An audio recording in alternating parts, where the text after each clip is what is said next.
there's potentially still trouble in Buffalo, and we're going to be faced with a question in upcoming drafts tonight, tomorrow, whenever you're drafting. We draft on Underdog Fantasy, promo code Smitty, every Thursday, Friday, Saturday, link in description of every video.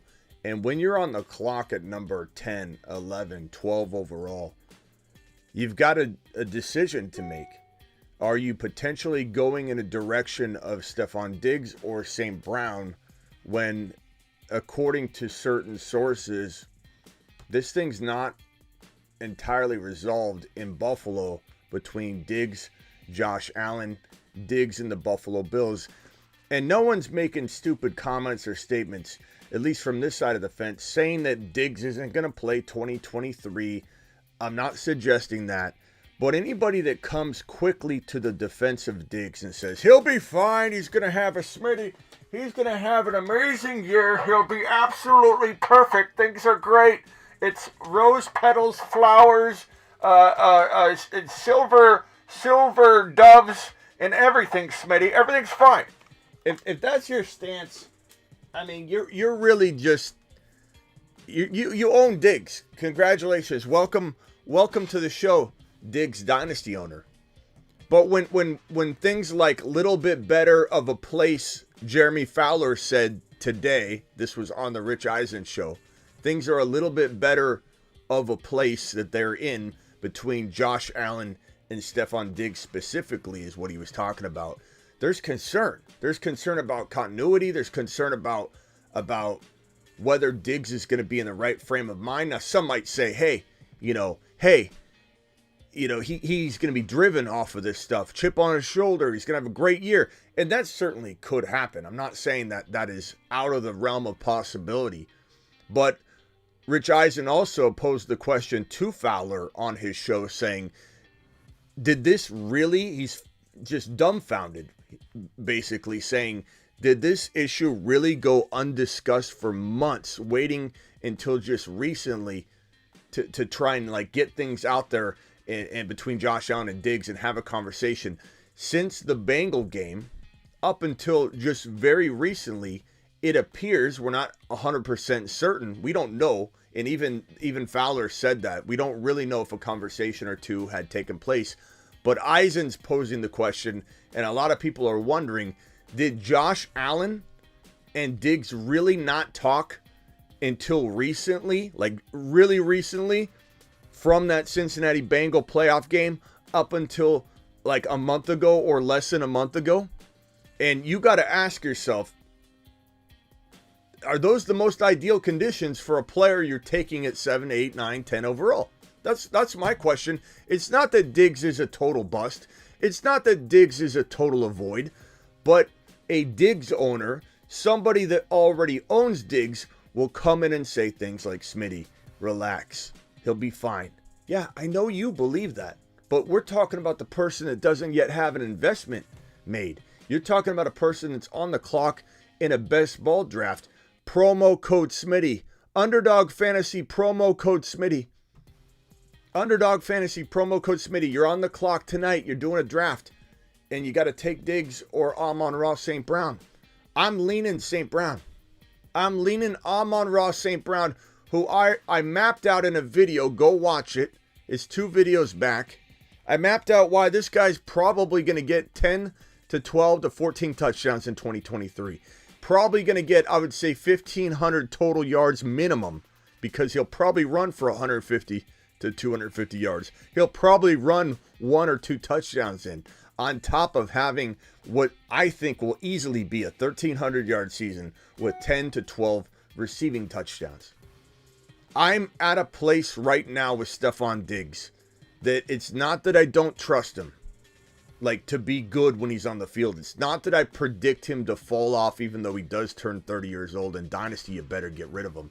You better get rid of him. You better be going after Drake London in a trade, even if you have to give up a little bit more. Or in your grandma Dynasty League, maybe you could pull that off 1 for 1, because grandma doesn't know he's turning 30, I believe, in November, right? In November, I believe he turns 30 years old, and grandma doesn't know that grandma thinks 30 years old is a young man.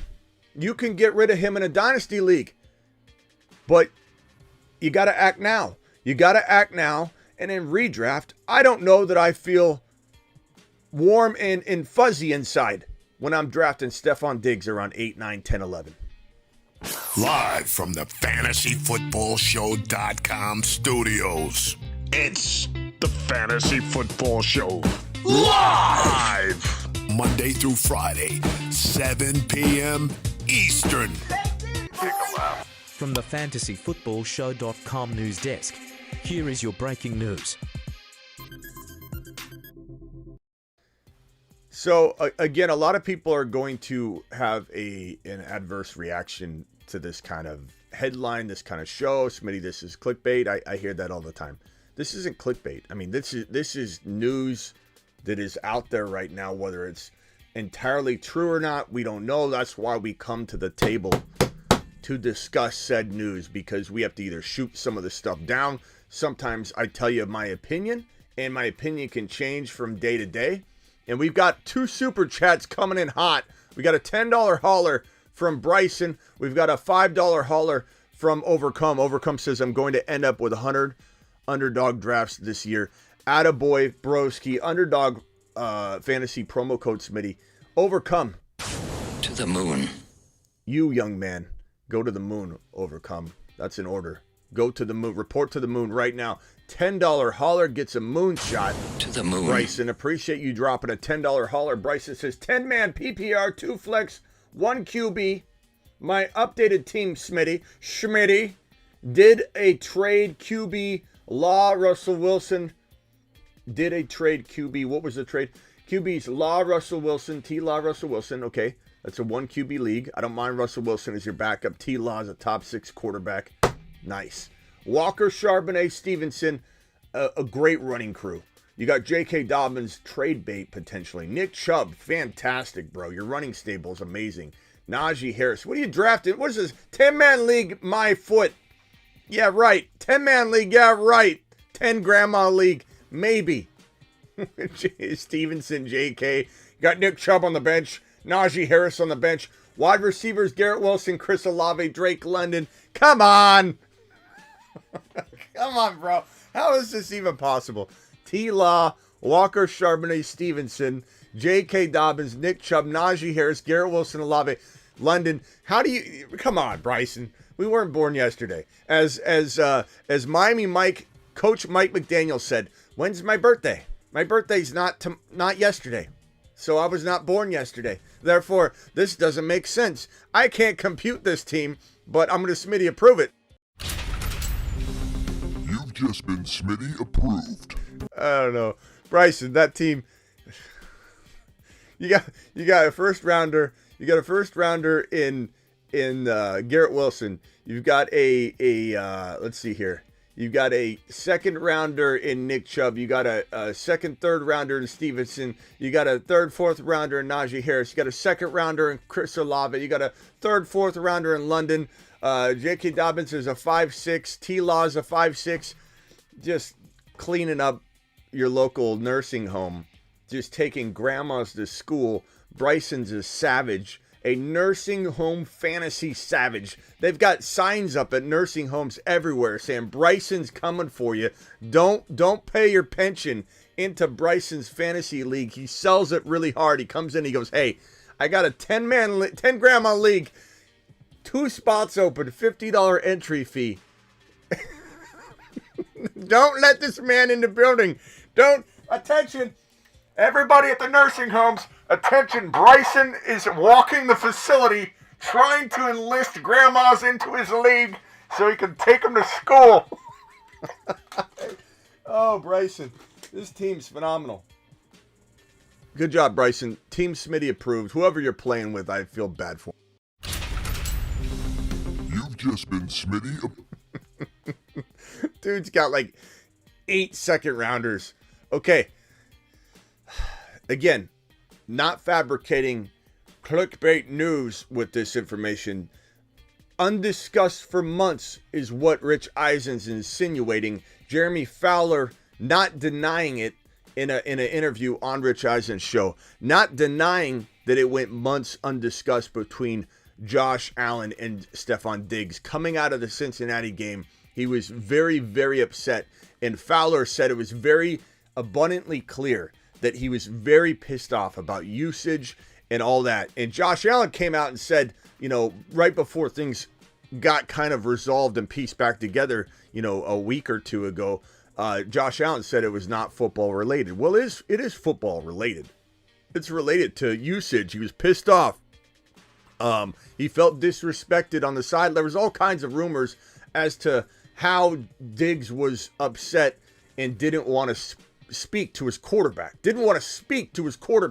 And for any of you that say this is not impacting the fantasy, I venture to say that a quarterback and a wide receiver need to be speaking in order to be in tune and set up to have one of their best seasons they could have. Like, you're literally saying, I'm going to play Diggs at 80% walking into 2023 if this remains very much unresolved. If there's still a lot of bad blood between Diggs and Josh Allen, are you telling me that these two are going to go on the field and just be in unison? Give me a break. And I'm not calling him bust. I'm not saying stay away from him entirely. I'm just saying when push comes to shove and Garrett Wilson's on the board, you take Garrett Wilson, who's going to have a record-breaking New York Jet wide receiver season.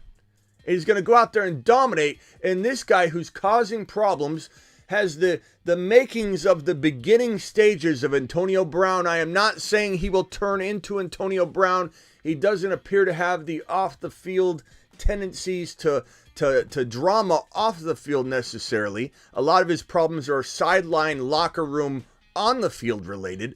But we also didn't really know what track Antonio Brown was headed down. It was going to get very different, very weird, very fast, very quick, and we didn't know it. If we all transport ourselves back to the early unraveling of Antonio Brown in Pittsburgh, it looked a lot like Diggs right now, to be honest with you. And I feel not like he's going to go the route of Antonio Brown. I don't believe that. Antonio Brown is in his own little world, and the NFL doesn't obviously care about him. And I don't blame them in some respects because the guy's off his rocker, but I feel like the league is just not looking into why a lot of players are acting crazy at the wide receiver position. Headshots. We'll see. We'll see what happens in a year or two when this stuff starts coming full circle and you guys come circling back on. Smitty, you were onto something a year and a half ago when everybody thought you were crazy when you kept saying, why are wide receivers always acting astray and constantly in this what we think is just diva mode, but it's more than that in a lot of these cases. A lot of these receivers are taking defenseless headshots, and I'm not saying that Diggs is going down the road of Antonio Brown, but if circling back to just 2023, if you think him and Josh Allen are going to be just zinging it, playing karate in the garage, building bunk beds, and having this rapport that St. Brown's going to have with Goff. I know Goff is no Josh Allen, but Josh Allen might find a new best friend to play karate in the garage with, and his name might be Dalton Kincaid, the man, the myth, the legend. Dalton, where are you?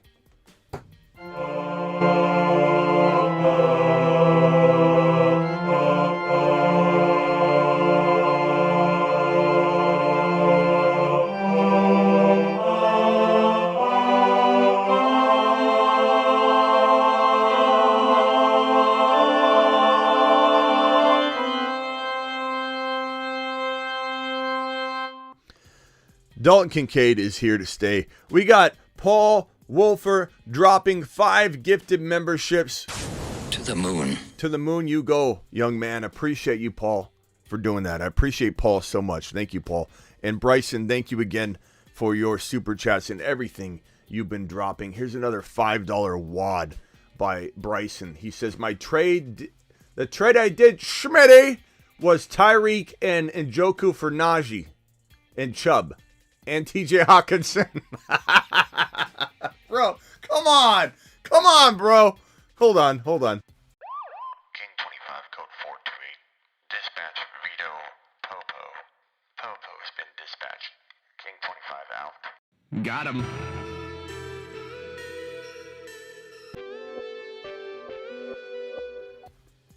Yeah, his name is Bryson. Yeah, he's literally just destroying. Yeah. Defenseless grandmas. The robbery was Tyreek Hill and Njoku for Najee, Chubb, and Hawkinson. He's got 5 minutes. Bryson, you got 5 minutes to get out of here. The veto police are on their way. Got him. Now Bryson's just showing off. Defenseless. I don't even know if those individuals have a pulse. Bryson, have them call into the show. Let me explain fantasy football to them. Nice job. Phone lines will be open. I'm going to open the phone lines here in just 1 second. Give me a minute. Phone lines have not been open yet in case anybody's tried to call. I'd love to know the idea in your mind in terms of 8, 11, 12, 14 overall pick. When you're looking at Diggs, at what point do you draw your line? Maybe you say I'm taking Diggs at 8, and I don't care, Smitty. This doesn't bother me. And I have to ask you why you wouldn't go Bijan, why you wouldn't go Garrett Wilson if you do feel Diggs is the right call. I'm actually looking forward to, not to destroy somebody, not to get all mad at somebody. I'm actually looking forward to a phone call that is pro Diggs over Garrett Wilson, Bijan, St. Brown. I want to hear someone's logic and see if it's rooted in nostalgia or just fandom or just the fact that they own Diggs in some other league and they're trying to defend the value that they can't get rid of. I really love to know if someone does have an opinion. I'd like to hear someone's opinion that's pro Diggs at 8, 7, 9 overall when you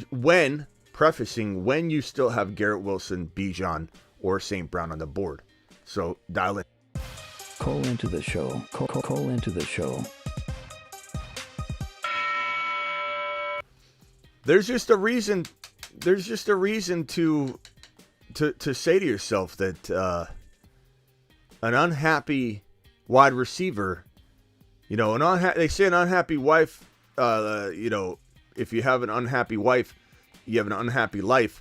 I feel like a quarterback needs his wide receiver and a wide receiver needs his quarterback, but Diggs needs his quarterback more than Josh Allen needs his wide receiver.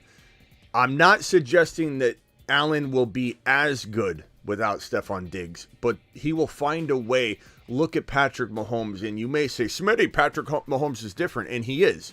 And I don't think Josh Allen, if you just heard the way I worded it, I don't think he'll be as good. Mahomes was as good without Tyreek Hill when the Chiefs moved on. He also has Andy Reid, an amazing play caller. He has a lot of weapons. He still has Travis Kelce. Allen doesn't have Kelce, so I think it's unfair to say that Mahomes does it too much better without without Tyreek Hill as Allen would without Diggs. But maybe Kincaid turns into the Travis Kelce of the future, and at which point we could literally say, okay, now they can go after a wide receiver. Now they can bring someone in. Maybe the Buffalo Bills make a little run at DeAndre Hopkins, which I won't want. I don't want that to get kickstarted and that conversation be rejuvenated, because I want Kincaid to get splashed and covered with targets all day long. I want him to get thrown to the fire. I want Kincaid's season to begin in week 1, week 2, week 3. But I do wonder if the Bills start saying to themselves, look, we can't trust him. We can't trust him not to throw a tantrum on the sideline and disrupt the whole flow of a game. And if Josh Allen's trying to go out there and design a comeback, and you got this guy crybaby Diggs creating problems and drama, it's not outside of the realm of possibility, people, that something weird could happen. That's all I'm saying. We saw Ridley walk away from the game for a year, and then when he tried to come back, he bet on football. He bet on football, and then he was suspended for a year, and we didn't see him. We haven't seen him for quite some time. And that was shocking. That was shocking how that unraveled on us. We did not see that coming. So if anybody thinks they know everything and that nothing's going to happen here, Smitty.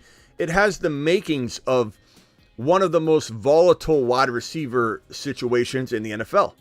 And you can sit here and say, oh, it will be okay. You can sit here and say the odds of something weird happening, Smitty, like Calvin Ridley's situation, like potentially the team getting fed up with him in the middle of the year and something happening where this guy doesn't suit up for a game or two, and we don't know what kind of discipline gets handed down because he thinks he's running the show.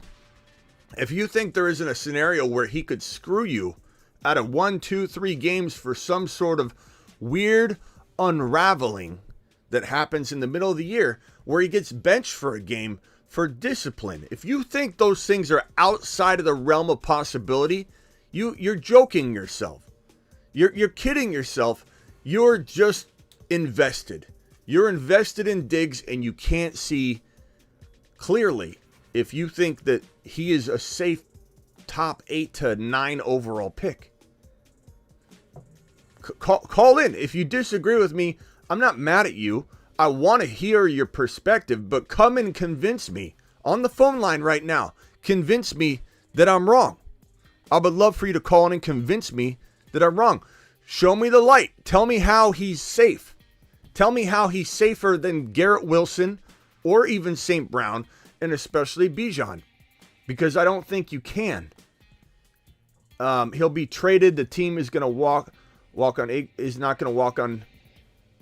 is going to be walking on eggshells. The problem, Spacula, is he has a $45+ million dead cap. So it would be a crazy trade, not outside the realm of possibility, but it's certainly not something that could probably happen this year. It's just tough. Brock Purdy, this news right here while we wait for a caller on this. Here, we got Scared Scott. Let's see what's scared. Scott, are you scared right now? Talk to me, Scott. I'm not scared of Diggs, but I wouldn't take him over Bijan. Okay, well, yeah. No one's saying you should, but some people will say they take Diggs at 7 or 8 overall, and they don't think Bijan's gonna. I'm worried about Algier. That's what a lot of other scared Scots are saying, Scott. There are other scared Scots out there. Believe it or not. Bijan has to be it should be the main running back target. The guys around him have taken are reaching those touch numbers that touch numbers in age Bijan's gonna have, in my opinion, he'll be potentially in the top 1 to 2 to 3 all year long in yards on the ground, in rushing attempts, and touchdowns. He'll be in the top 3 all year long. Yeah, I think so. To take Diggs over Bijan is a misstep, in my opinion, in a really bad calculation. But Diggs over St. Brown and Wilson, I think you're silly to take either one of those two over Diggs. Why? Explain it to me, Scared Scott. Well, because you have a premier quarterback and his number 1 target. Yeah. What about everything? What about Garrett Wilson and being a number 1 target? What about Garrett Wilson being a number 1 target by a guy you apparently think is washed in Aaron Rodgers? Rodgers is coming in, practicing every day against the best or second best defense in the National Football League. He's going up against Sauce Gardner every single day in practice. Statistical season of his career last year. He's 40 and had the worst statistical season of his career last year. Well, why do you think he wanted out of Green Bay? Do you think that there's a possibility? That's a bigger red flag than the Diggs situation. No, I don't think so, bro. I think Aaron Rodgers can still throw missiles, and Brandon Marshall is somebody that runs his mouth, in weird directions all the time. I'm not saying Brandon Marshall is the guy you want to go to get your information necessarily, but Brandon Marshall said he watched Aaron Rodgers go out onto the field when after his darkness retreat, Aaron Rodgers walked onto the football field to ensure what you're saying isn't true, Scott. Aaron Rodgers did some beta testing on his 40-year-old arm. He walked out there onto the field, and Brandon Marshall, who I think would be critical of him if he wanted to make some waves and get some clicks and some views, right, said that he couldn't believe his eyes. That Aaron Rodgers was throwing passes that even Patrick Mahomes couldn't throw in terms of no-lookers down the field. Like Patrick Mahomes is known for throwing a no-looker or two. 20, 30-yard missile. He said Aaron Rodgers was throwing no-look 40-yard missiles down the field. I think you're judging him based on a statistical year that had a lot of other unrelated factors to his talent level.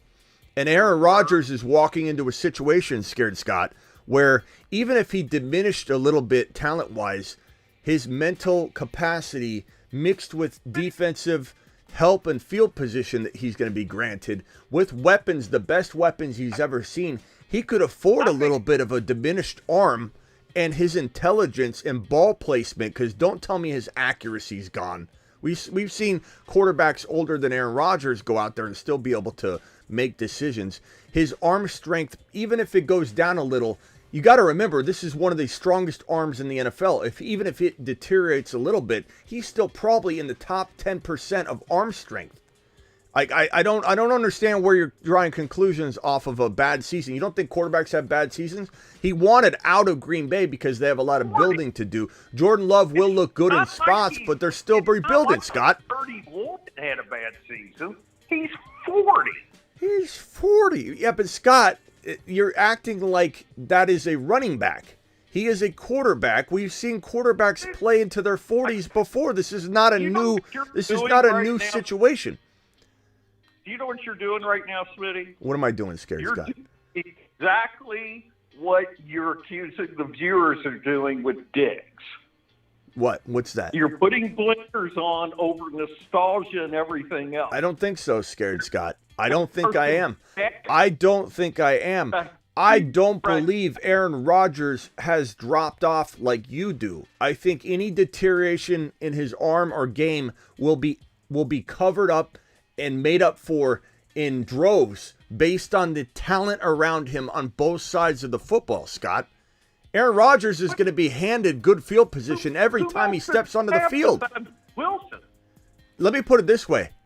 My blinders I have on Scott tell me that Aaron Rodgers might be one of the bigger steals at quarterback in fantasy football 2023. Not just that he's good enough for Garrett Wilson, he's literally going to be free in the 9-10 round range, Scared Scott. He'll be literally free sitting out there. And if you want to go Anthony Richardson and Aaron Rodgers as your dual rotational quarterback system in a 1 QB league, you're going to crush it.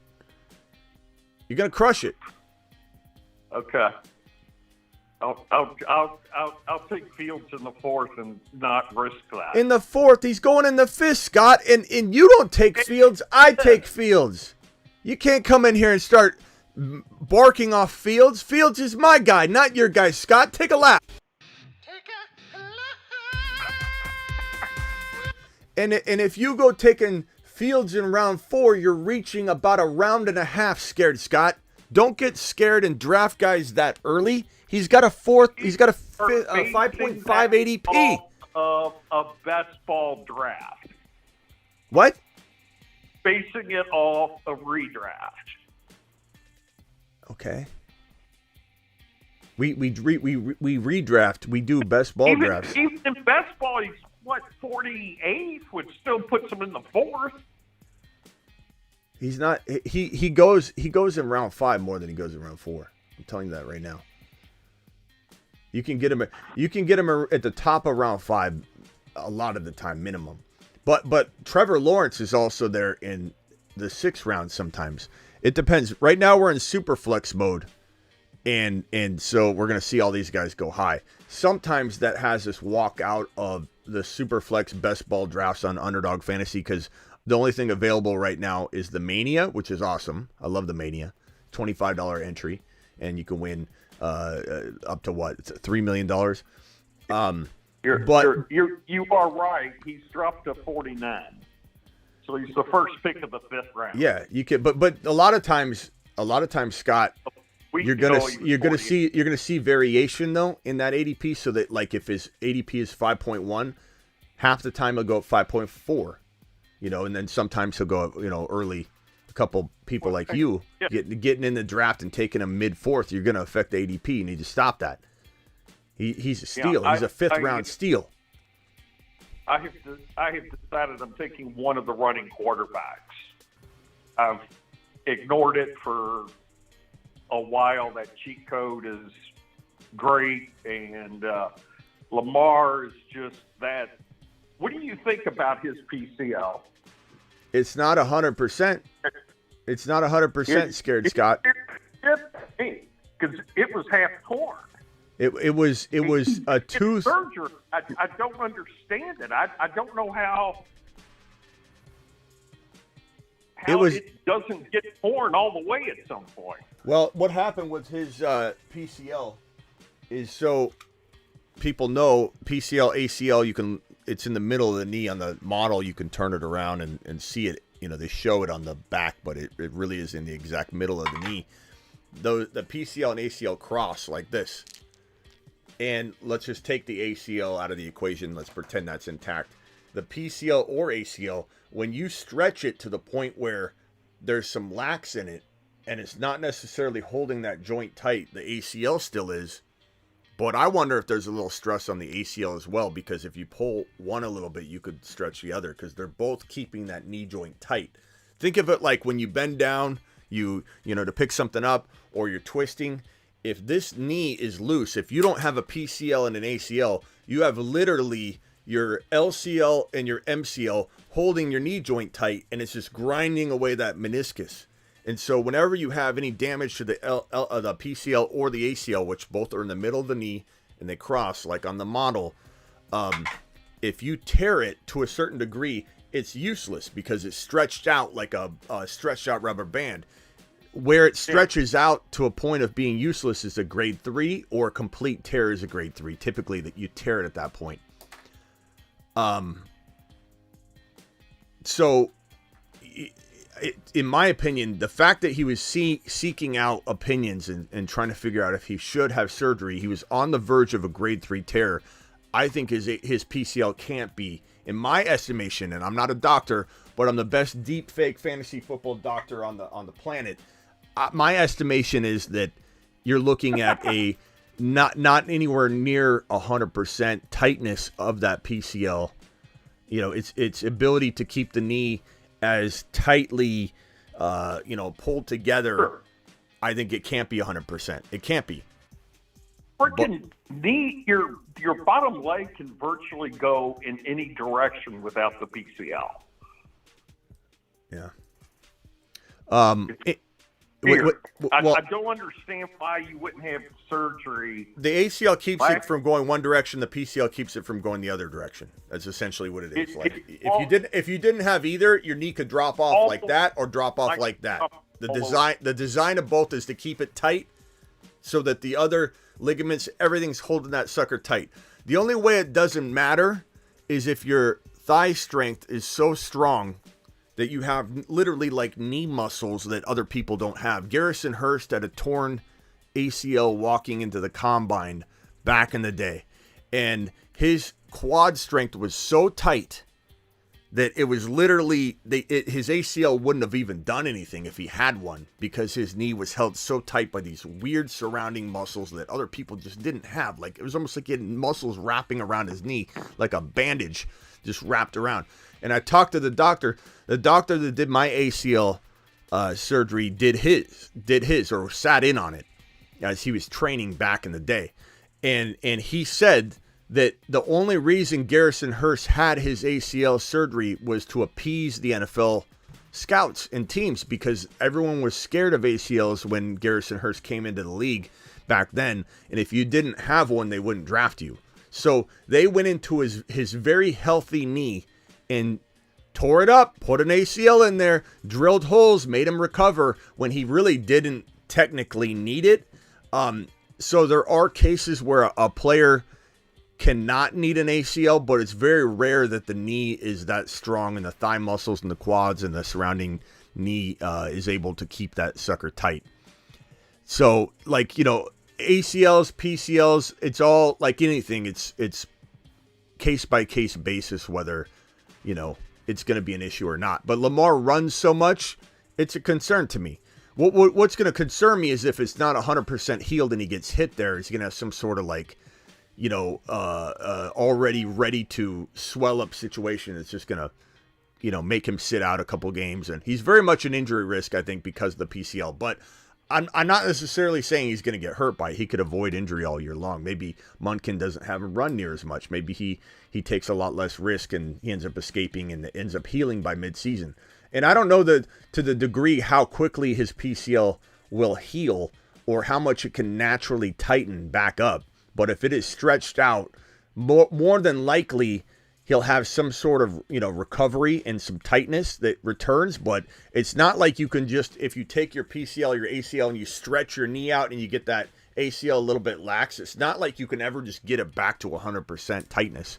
But anyway, Scott, enough of Lamar. Back over to the conversation of crazy. I think you said it's crazy, I believe is the words you used. I would be crazy, or my content might be crazy, I think is what you're alluding to, by suggesting that someone goes Garrett Wilson over Diggs. Tell me how St. Brown over Diggs is crazy, Scott. Wouldn't it be more of a preference thing? Couldn't you admit that it's somebody liking Garrett Wilson's situation if they believe in Aaron Rodgers is arguable? How is it crazy to think St. Brown could outscore Diggs in 2023 when this guy, aside from being hurt last year before he got injured, came off of a 6-game terror where he was literally only behind JJ, scored 6 touchdowns in 6 games walking into last season, and started off the 2022 season hotter than he finished, literally having an 8-game stretch from his breakout in 2021 into 2022 with 9 touchdowns in 8 straight games and being arguably the number 1 wide receiver in the National Football League from the final 6 games of the year, which is when he started getting used. It wasn't like he had a bad year. He wasn't used until like week 13. From that week 13 game into week number 3 of last year, he was essentially the number 1 wide receiver in fantasy football. Why would you not trust that man? Because he got hurt last year, played hampered all year. He's got no Jamison Williams. They're going to be throwing the ball to him constantly. They want to use him downfield more. He runs the ball 200, 300 yards a season. He's going to punch in about 2 or 3 touchdowns on the ground, which essentially, even if you think he only pulls in 1,200 yards with about 150 to 250 rushing yards, the guy's like a 1,400, 1,500 total yard lock, even if he only has 12 or 1,300 yards receiving, which he fully can explode past 1,200, 1,300 yards. Explain to me, Scott. Quarterback situation. Quarterback situation. I would trust Josh Allen throwing the football to Diggs over Jeffrey Goff throwing to Amon-Ra St. Brown. And when you're investing, I just finished a slow draft. And I was lucky enough I got Bijan and Diggs in the second round. But all right, Scott, you're taking forever to explain this. Scott, I got you. Scott, great. Hold on. Let's get back to rapid fire here. Garrett Wilson, what's your projection for Garrett Wilson? I want to know what your projection is for Garrett. I don't really have a great gauge on it. You have to feel like he's easily going to get into the 90s with a low 100 reception upside.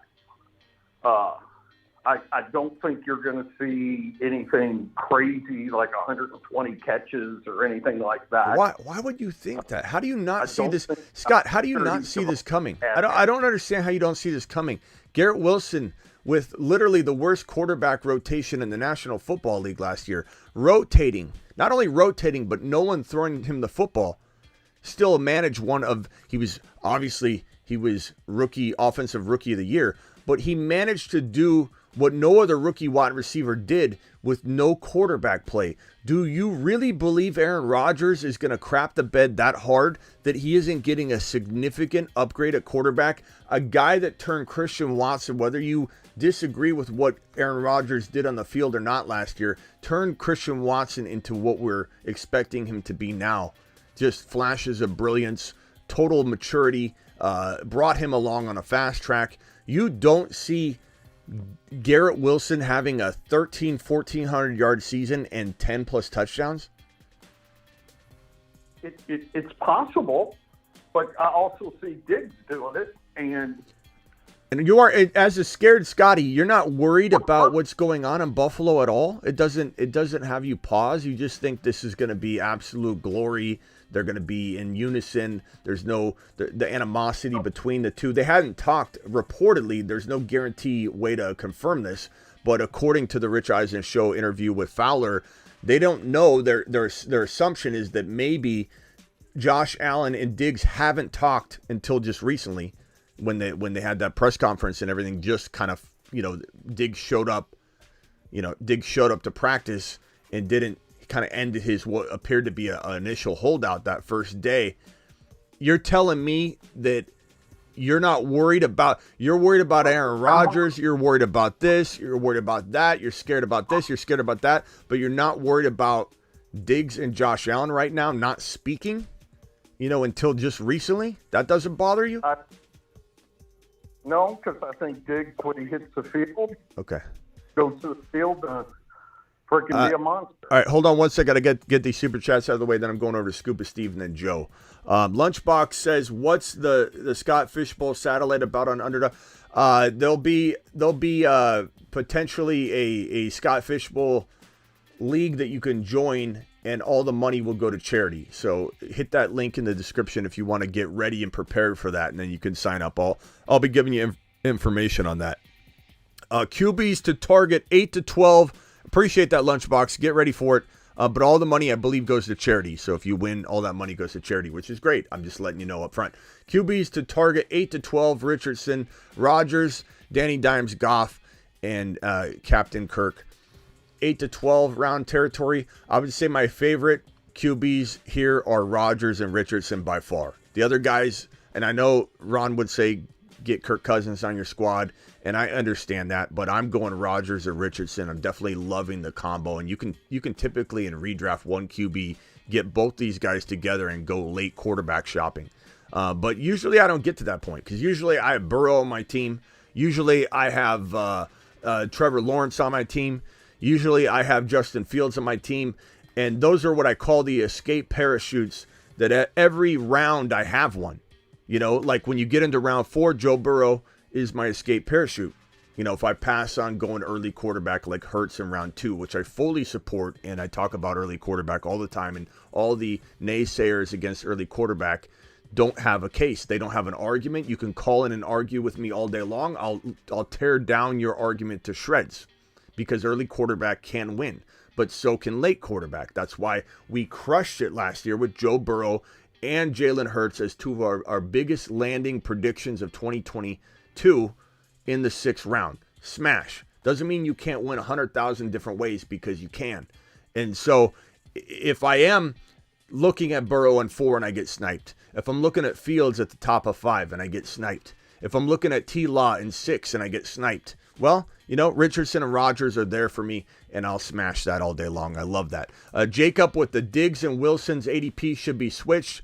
I don't disagree with that, Jacob, and that's why I made this video today, to discuss Garrett Wilson over Diggs again, because according to Rich Eisen in the information that came out today, not necessarily new information, but more details and slightly more concern still brewing in Buffalo. It isn't all solved. It isn't all resolved. It was more of and this is what Fowler said, that everything's a little bit better of a place than it was beforehand, because the thinking was, Fowler said, is that Diggs wouldn't have shown up if it wasn't slightly better, if the situation wasn't better. But what he's hearing is there's still a lot of animosity, and it's not something that's been necessarily resolved. And Diggs has a problem with usage. He has a problem with how he's been treated. He doesn't want to be there. He essentially wants to be traded.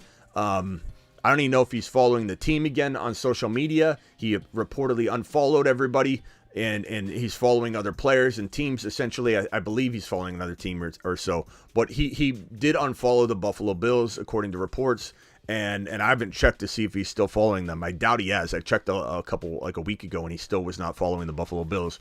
So there's animosity there for sure. He wants out. Problem is he can't get traded because his contract will not likely allow that unless the Bills are willing to literally say, look, we got to get him out of here. I don't care what the dead cap hit is. But it would be crazy for them to move him unless the team acquiring him took on a ton of money, which technically they could. That would be the only way to do it. And this Rax Poker says first Superflex, Burrow, Cousins, Ritter, Hall, Gibbs, Monty, McKinnon, Olave, McLaurin, Dotson, Pickens, Tank Dell, Kincaid, Kmet. Fantastic team, bro. Fantastic team.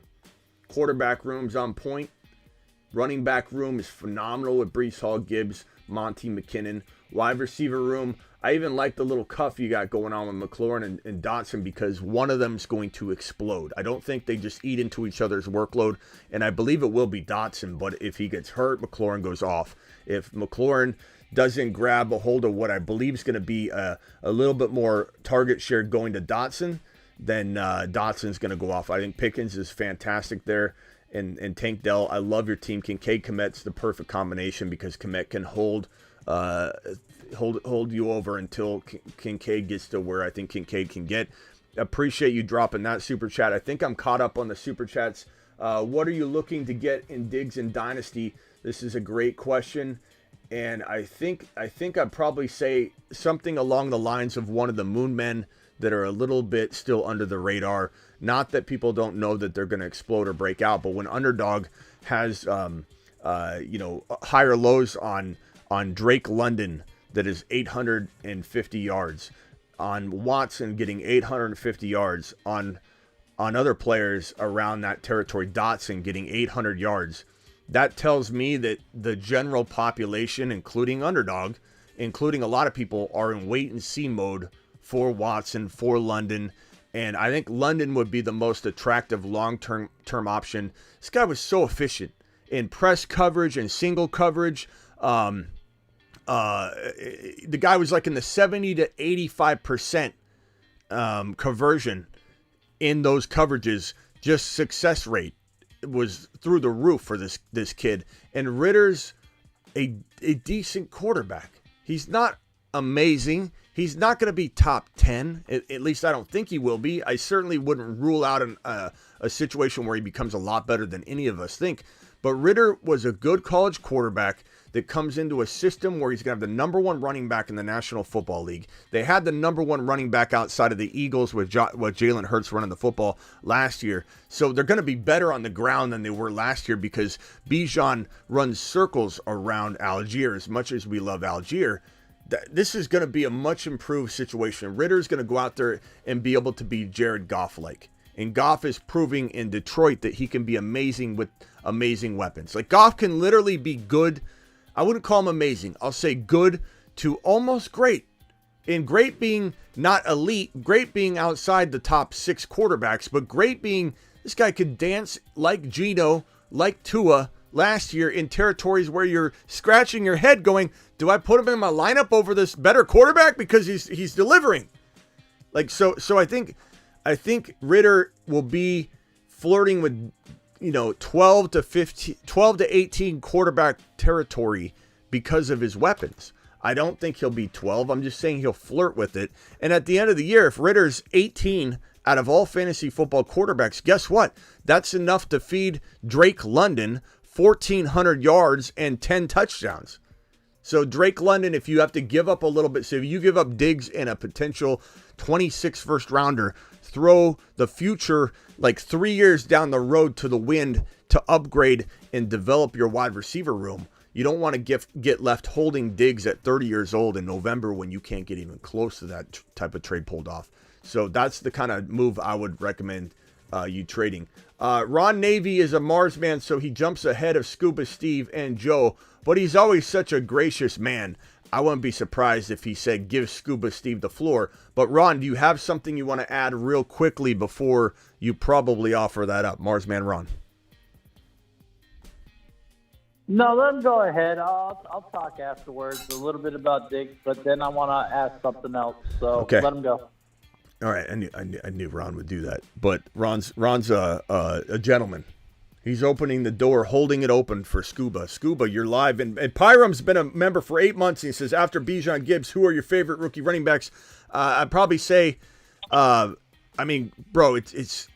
that's tough to say. It's tough to say.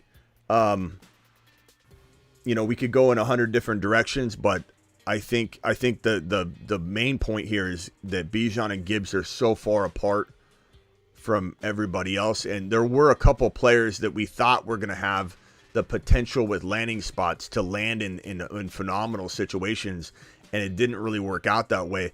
Kendre Miller going to New Orleans is a very crafty place to be because they look at him kind of like Alvin Kamara potential for the future. So you got to watch that landing spot. He could be a top 15 running back at the end of the year if Kamara goes down. In fact, all my Kamara drafting, I usually couple it with Kendre Miller if I can.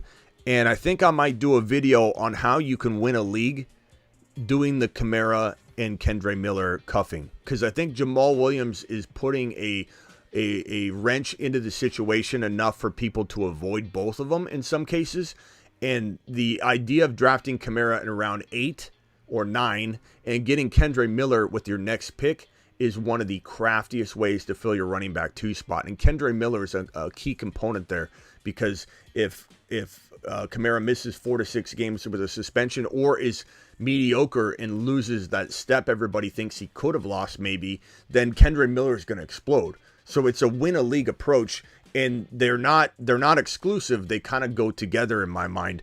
And my Kamara drafting, where I constantly am drafting Kamara at around 9 because it's a 0 running back feel. It has a home run potential. It usually comes with Kendre Miller, and I think it's an amazing move. Chase Brown's an interesting player. A-Chain, Tank Bigsby, Roshan. All those guys have potential, but really, I think at the end of the day, if we circle back around to talent, it's Zach Charbonnet. So the answer to your question is Zach Charbonnet. That's Pal Derby, 10 gifted memberships right on screen. Pal Derby, everybody, ladies and gentlemen. Pal Derby is a man of the people. Pal Derby, appreciate you. Pyram, appreciate you being a member for 8 months. Ron Navy says, finally gave me a freebie post.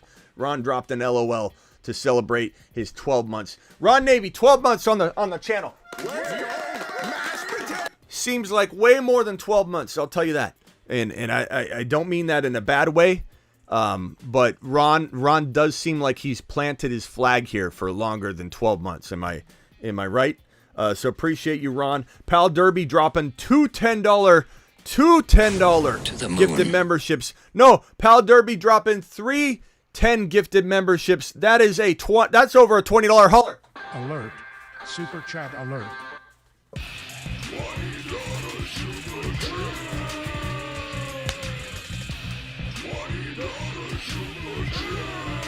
Pal Derby, 10, 10, 10.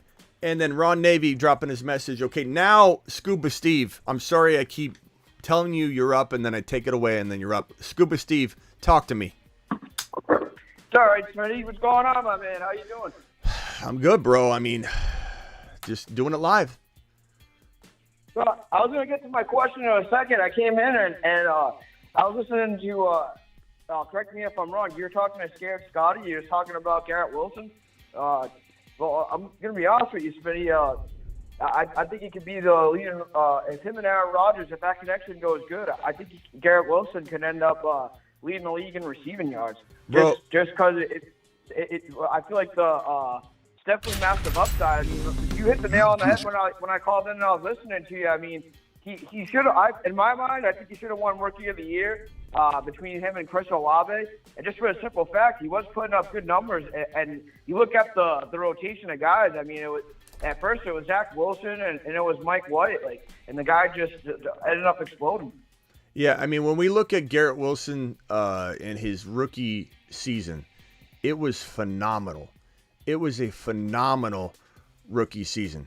And I'm trying to hold on, let me pull up his game log because I want to put it on screen. Game log stats. He did win offensive rookie of the year, I know. So you can't take it away from him. Yeah, Garrett Wilson. And the crazy part about this New York Jets team is like Breece Hall would have gave Garrett Wilson a run for his money all year long, and Breece Hall could have won Rookie of the Year. So like this Jet team, it's like I don't think people are even coming close to respecting this Jets team like they should. I don't think anybody is even. I don't think they're even coming close to giving them the respect they deserve. I really don't. I really think that people... Bruce, I see you calling here. Let me see if I can answer this in time. Brucey, hold on, Brucey. Hold on, Brucey. Okay, I think I got Bruce in here. I don't think people are they don't see it coming. As much as a lot of people do like the Jets, I don't think people realize they could win the division.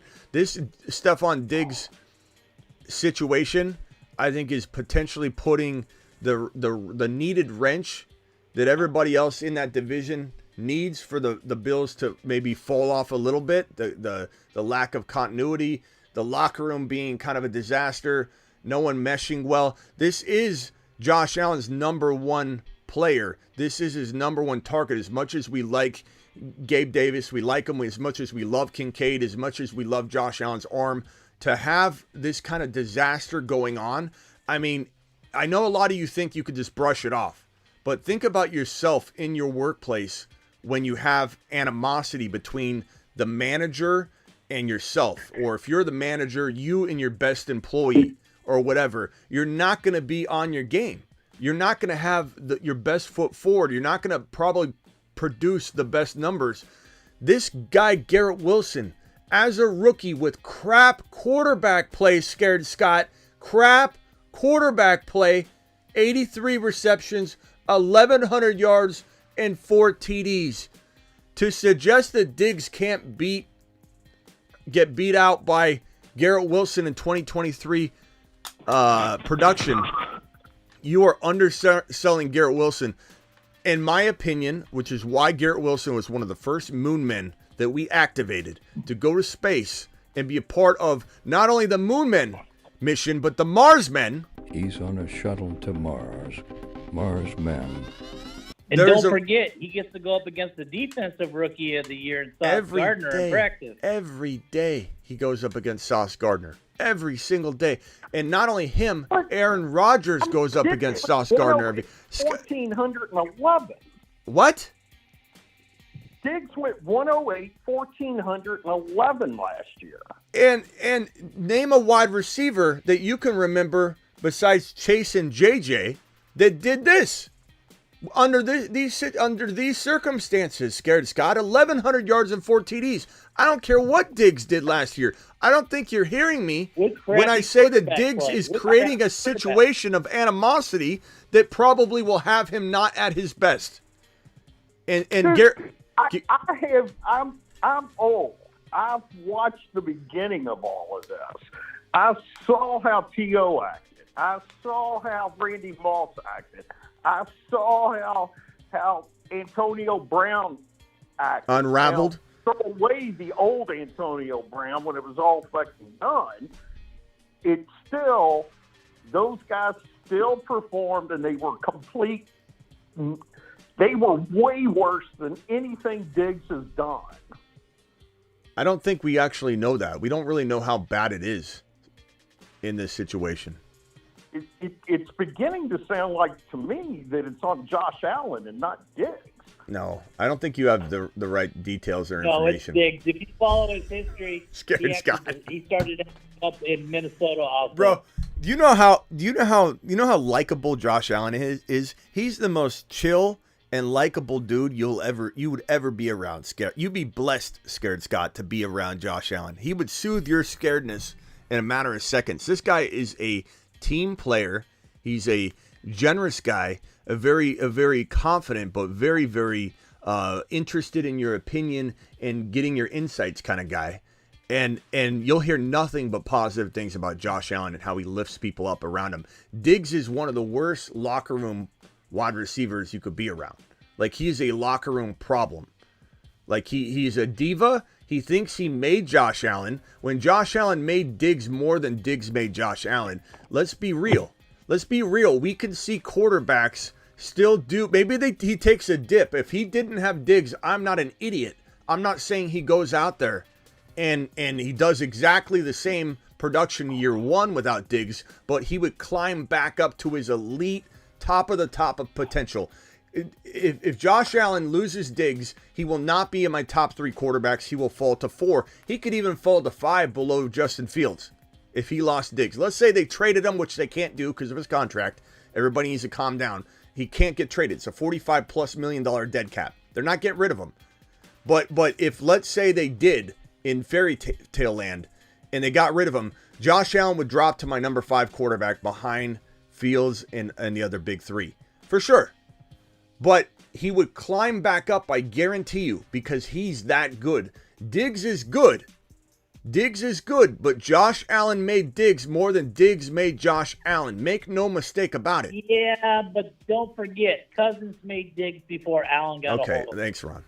Use your Cousins emoji while you can. Ron finds a way to talk Cousins no matter what. It's true. Go look at the stats when he was on. Ron, okay, Ron. He did. He kickstarted him along. He kickstarted him along. It's true. Drop a Cousins emoji for Ron. For Ron. Do it for Ron. Do it live.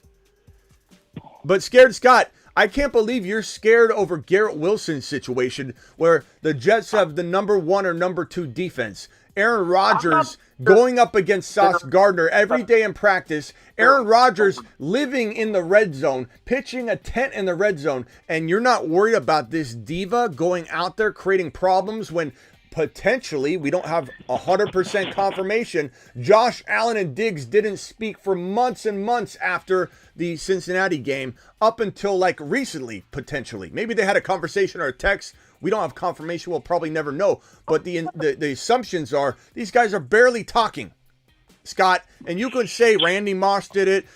He did it over here. He did it over here. This is not an ideal situation. And I'm not saying he's going to bust. I'm not saying avoid him at all costs. I'm saying take St. Brown over him. I'm saying if you won't take St. Brown over him, I understand. I'm not mad at you. I don't think you're making a grave mistake. But if you think Garrett Wilson can outperform Stefon Diggs this year, it's not in the realm of possibility. And you don't think it is because you say one moment it could happen, but the next moment you call me crazy. You said I'm crazy or it's crazy to draft Garrett Wilson over Stefon Diggs. Those were your words, not mine. Crazy, you said. Crazy, you said. It's slightly crazy. Yeah. It's not. I'm here to tell you, Scared Scott, it's not. I also understand Scott's point of view too. Yeah, well, I mean, I go with the devil you know than the devil you don't. Yeah, but Brucey, welcome to the show, Brucey. But Brucey, you can't win. You're not going to win your fantasy league in the first 2 rounds, but you sure as hell can lose it. Oh, you're going to lose it. You're going to lose it over Garrett Wilson. Sure thing is there. He's not a shirt. That's the whole point of this show, Scott. There's some question marks right now and some cracks in the foundation in Buffalo. That's why I'm doing the show. That's what the show is about. There are cracks in the foundation. He's not the surest thing right now. He is a volatile player in a league where we can't be guaranteed anything. If there is a player that's on the verge of some sort of meltdown, it would be Diggs. I'm not saying it's 100% going to happen. I'm not saying to avoid him at 14 overall, Scott. But you're acting like it's crazy to go Garrett Wilson. And Brucey, appreciate you being here, by the way. But Brucey, what you're saying is correct, that there is an argument to be made. Scott's not arguing, hey, Smitty, I kind of think I would go with Diggs still. And you know what I would have said, Bruce? I could understand it. But Scott said, I'm crazy, or it's borderline crazy to take Garrett Wilson over Diggs. So I don't understand Scott's argument. I can't get on Scott's side of the fence because Scott is taking a stance that Garrett Wilson, it's crazy to think he's a top 3 or 4 wide receiver this year. That's why I'm going at Scared Scott a little bit, because he has no open mind for this situation. What? Maybe AJ Brown, but Diggs is elite. Diggs is truly elite. I don't think you're hearing me. No one's saying he doesn't have elite. Scott, you're not hearing Smitty. You're listening to Smitty, but you're not really hearing Smitty. Players that haven't hit the elite level yet and project them. Oh, so you're only Captain Obvious Scott. You'll only take players once they break out when you have to pay through the roof. You're not willing to look at a player or at least acknowledge that other people are going to do that, Scott, because you're saying it's crazy. You're not saying I understand it. You're not saying, Smitty, I get what you're doing. You're saying, Smitty, you're crazy for telling people to go Garrett Wilson over Diggs because I'm predictive? Because I'm taking a rookie season, Scott, where you say he hasn't done it, Smitty. He hasn't done it. He could. Look what he did his rookie year, Scott. Be predictive. Be predictive. It's a good season, but it wasn't an elite season either. He was a rookie, Scott. It was an absolutely elite season for a rookie wide receiver with no quarterback play, Scott. Rotational injured quarterback carousel. And hold on one second. Let's go over to some logic here. Joe, I'm sorry I'm putting you on one more hold, Joe. Just hang tight for me, please. Joe, I want to hear from you. Joe, you're there? Are you good, Joe? Or do you got to roll? Yeah, we're good. Okay, hang tight. Let's go over to Steven Steele. Our boy Steven hasn't called in quite some time. Usually Steven and I are going at it. Now Scared Scott has made Steven an absolute angel. I think Steven is probably, in my mind, Steven feels like an angel. Okay. So, Stefon Diggs thing versus, St. Brown or Garrett Wilson or whatever. I understand their traditional thinking versus, the young, the new hotness, the younger players or whatever. I mean, I don't know how much stock to put in to, all of this BS and drama that goes on with NFL anymore. It's like WWE wrestling. I mean, to me, it's much ado about nothing. I'll make my decision, later. But I like Wilson's upside. I like his talent. JCIM. Rookie of the year, yeah. I like Devonta Smith. I think Devonta Smith is over A.J. Brown, and I think that he's going to be the better receiver in Philadelphia this year. There are a lot of different ways that you can go. There's a lot of talent out there. Like I say, I like Diggs. I don't know. We'll just have to wait and see. This is the time of season where just everything is just all a mess. It's all convoluted. We've got to get through this, and it'll all figure itself out. Yeah, I'm almost willing to. Scott and I have a challenge. Nothing more to talk about. There's nothing more to talk about. What do you mean, Scared Scott? Just a bunch of ESPN, other sport channels, everything else. They got nothing else to really talk about, so they're blowing this up to Hey, Ron, in that elephant brain of yours, what was Scared Scott and I's challenge? I got to write it on the board. What did we just bet yesterday or the day before? Scott, do you remember? It was God, what was it? It was J.K. Dobbins. Yeah, J.K. Dobbins. What was it? Dobbins. No. Yep. No. It was finishing in above 15. What was it? Gibbs finishing below the top. You said he'd be 16 or later. Scott, Smitty, Gibbs, 16 or later. And you're going to drop a $50 super chat, and if not, I'm going to write Scared Scott on my forehead. Yes. Enjoy that. Yeah. Oh no, the enjoyment's all on this side of the fence. Let's see if one person in the chat thinks you're going to win that. Outside the top 15 RBs, Jahmyr Gibbs, Scared Scott versus Smitty. Can we get a vote in the chat? Smitty or Scott, who wins that? Oh God, I hope Scott wins. Black permanent marker right across your forehead, Scared Scott. Yeah. It has to hit. Come on. It won't, unless injury strikes. Favorite draft position so far? Probably overcome is the, I would say, like, honestly, I would say like the 3 or 4 or 5 or 6 even. Like 3 to 6 has been really, really money because you get that second round pick up a little bit higher and you still get Bijan. And, but I love 1 getting Jamar Chase, and then, so it's either 1 or like number 5 or 6 overall. I think have been my favorites so far. So it's a good question. And Anthony dropped his super chat. Rank these tight ends. $10 holler. Get some moonshot, Anthony. Appreciate you, Anthony. Anthony says Dynasty, startup, Komet, Dulcich, or Okonkwo. Give me Komet. Give me Komet, then Okonkwo, then Dulcich. I get the Dulcich love, but I certainly can't buy into it yet. Not with these 2 tight ends on the board. And Cole Komet to me is going to have a big, big, big season, and they're going to lean on him. You're running the Joker. You what? Peyton came out and said Dulcich is going to run the Joker. Okay. So excited to see the second-year wide receivers turn into. Yeah, overcome. With that, At least he's a second-year tight end. You know what I mean? Dulcich is in his second year. I'm not down with the rookie tight end stuff. Other than Jeremy Shockey, I don't know that I've ever seen a rookie tight end have a great season. It's a difficult position. Thank you, Overcome. It was all right, I guess. Thanks, Overcome. Appreciate you, Overcome. Yards or something like that. And then, all right, hey, last year it was just cratered. Hang tight, guys. Hang tight. Overcome. Appreciate you with the super chat. Let's go back to Scuba Steve and then to Joe. Joe's been waiting. Scuba Steve. Actually, Scuba Steve. Yeah, go, Joe. Go ahead. Go to Joe. Joe. What's up, Smitty?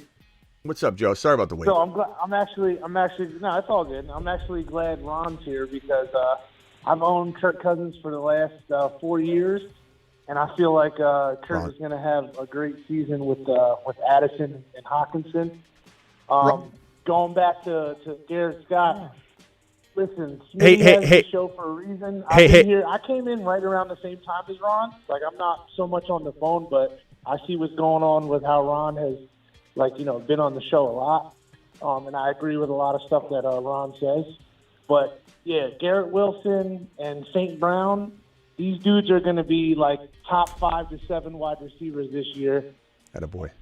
Garrett Wilson is going to be amazing with Aaron Rodgers. Aaron Rodgers, you got to remember, people are they're going so far as to say Aaron Rodgers lost a step because of one season. You put Aaron Rodgers on that team for what he threw, that team is now a playoff team, and now he's going to be in an atmosphere where his head is clear. Garrett Wilson, shiny new toy, Breece Hall in the backfield. Aaron Rodgers is 2 years removed from back-to-back MVPs. I don't know what you're talking about, but Diggs is a locker room problem. Listen, he's going to be a good receiver too. He'll probably be in the top 10. But I guarantee you, St. Brown and Garrett Wilson and Olave are all going to leap Diggs in the top 10 this year because Smitty knows what he's talking about. I've been watching fantasy for about 3-4 years. Smitty's content is by far better than everyone else's. I agree with him more than anybody in the field right now, and I watch a lot of different shows. But Smitty is on point when it comes to quarterbacks, and he's got those hidden gems. And I love Bijan this year too. I'm all over him. I love the show. Hey, Joe. Back in. I just want to. Hey, Joe. Joe, hang tight. Don't go anywhere. Just stay on the panel. But can I just say? Hold on. I'm just saying. You said crazy. You said crazy, Scott. You said crazy. Don't try and get on the Garrett Wilson train when you said I was crazy, and the content's borderline crazy today on this topic of liking Garrett Wilson over Diggs. You can't say you like Garrett Wilson if you're not willing to say that you could imagine Garrett Wilson outscoring Diggs. Because if you could imagine it, you wouldn't call it crazy. I said crazy to draft him in front of Diggs. No, then you can't say you like Garrett Wilson. It's like somebody saying, I like Bijan, but I'm scared of Algier. You don't like Bijan. You don't like Bijan. Hold on, Scott. Hang on a second. Joe, first of all, Joe, appreciate all the kind words. Do you know whose stock is going up more than anyone's right now, Joe? Who's that, Sid? Yours, Scott. Yours, Joe. Your stock's going up, Joe. Stock on the rise. Like, you got to remember, this guy is going Teacher's from pet. Brown noser. quarterback That's that uncalled shouldn't for, even be Steven. playing in the NFL to a future Hall of Famer in Aaron Rodgers. Garrett Wilson is going to shatter the books this year. I guarantee this top 5, 100% going to beat Diggs out 100. Yeah, Garrett Wilson. Look, let me put it this way for Scared Scott on the phone. I don't want to condone this behavior because it's reckless of me. I don't want to give people a license to reach on Garrett Wilson. But Garrett Wilson, guys, please don't take him this high. Please. He is arguably, in my mind, when I close my eyes or when I go to the mountaintop and try and receive a vision, the only thing I see is Garrett Wilson in the top 3. I don't know where in the top 3. I think he dances back and forth between 1, 2, and 3. But Garrett Wilson feels like the only arguable option in my mind at Week 17's end in reflection of being worthy of the 3-4 spot. Like that's how my mind's telling me that. My visions, Scared Scott, are of Garrett Wilson as as number 3 to 4 overall lock. I picture him being a 14 touchdown getter. I feel him getting easily 1,300, 1,400 yards, easily well over 100 receptions with Aaron Rodgers, being force-fed. And Aaron Rodgers, it's not like he's kind of walked into this situation, and you get these other Scared Scots that come in and say things like, Lazard's there, he's going to throw to his Green Bay friends. Like, they haven't even been watching. Like, it's not like Garrett Wilson's been doing good. Aaron Rodgers has literally said, he reminds me of number 17, another number 17. He's constantly talking about how he is the difference maker in the wide receiver room. He is that guy. Their rapport is ultra strong. It's not like we're going in with a wonder. Oh, since Garrett Wilson's the best, he'll float to the top. This is a young team that had leaders. The leaders of the team were Breece Hall, Garrett Wilson, and Sauce Gardner. Those are the leaders. These inexperienced leaders were begging for Aaron Rodgers to come be the leader. They were how mature is it to be like, we want someone like that to come in and kind of take over because we're not quite ready to lead this team. We need someone like Aaron Rodgers. The maturity of this group. And kind of like if any of you had a kid recently and your grandparents are getting, or your parents are getting old, and you hand your child off to your parent, you watch them dial back the clock about 2 to 5 years because they're dealing with a youngster again. They're rejuvenated. Like your parents will literally, you'll dial back 2 to 5 years of their life by handing them a grandchild. It's the weirdest thing in the world. Aaron Rodgers, he is older. He's older. He's an old man.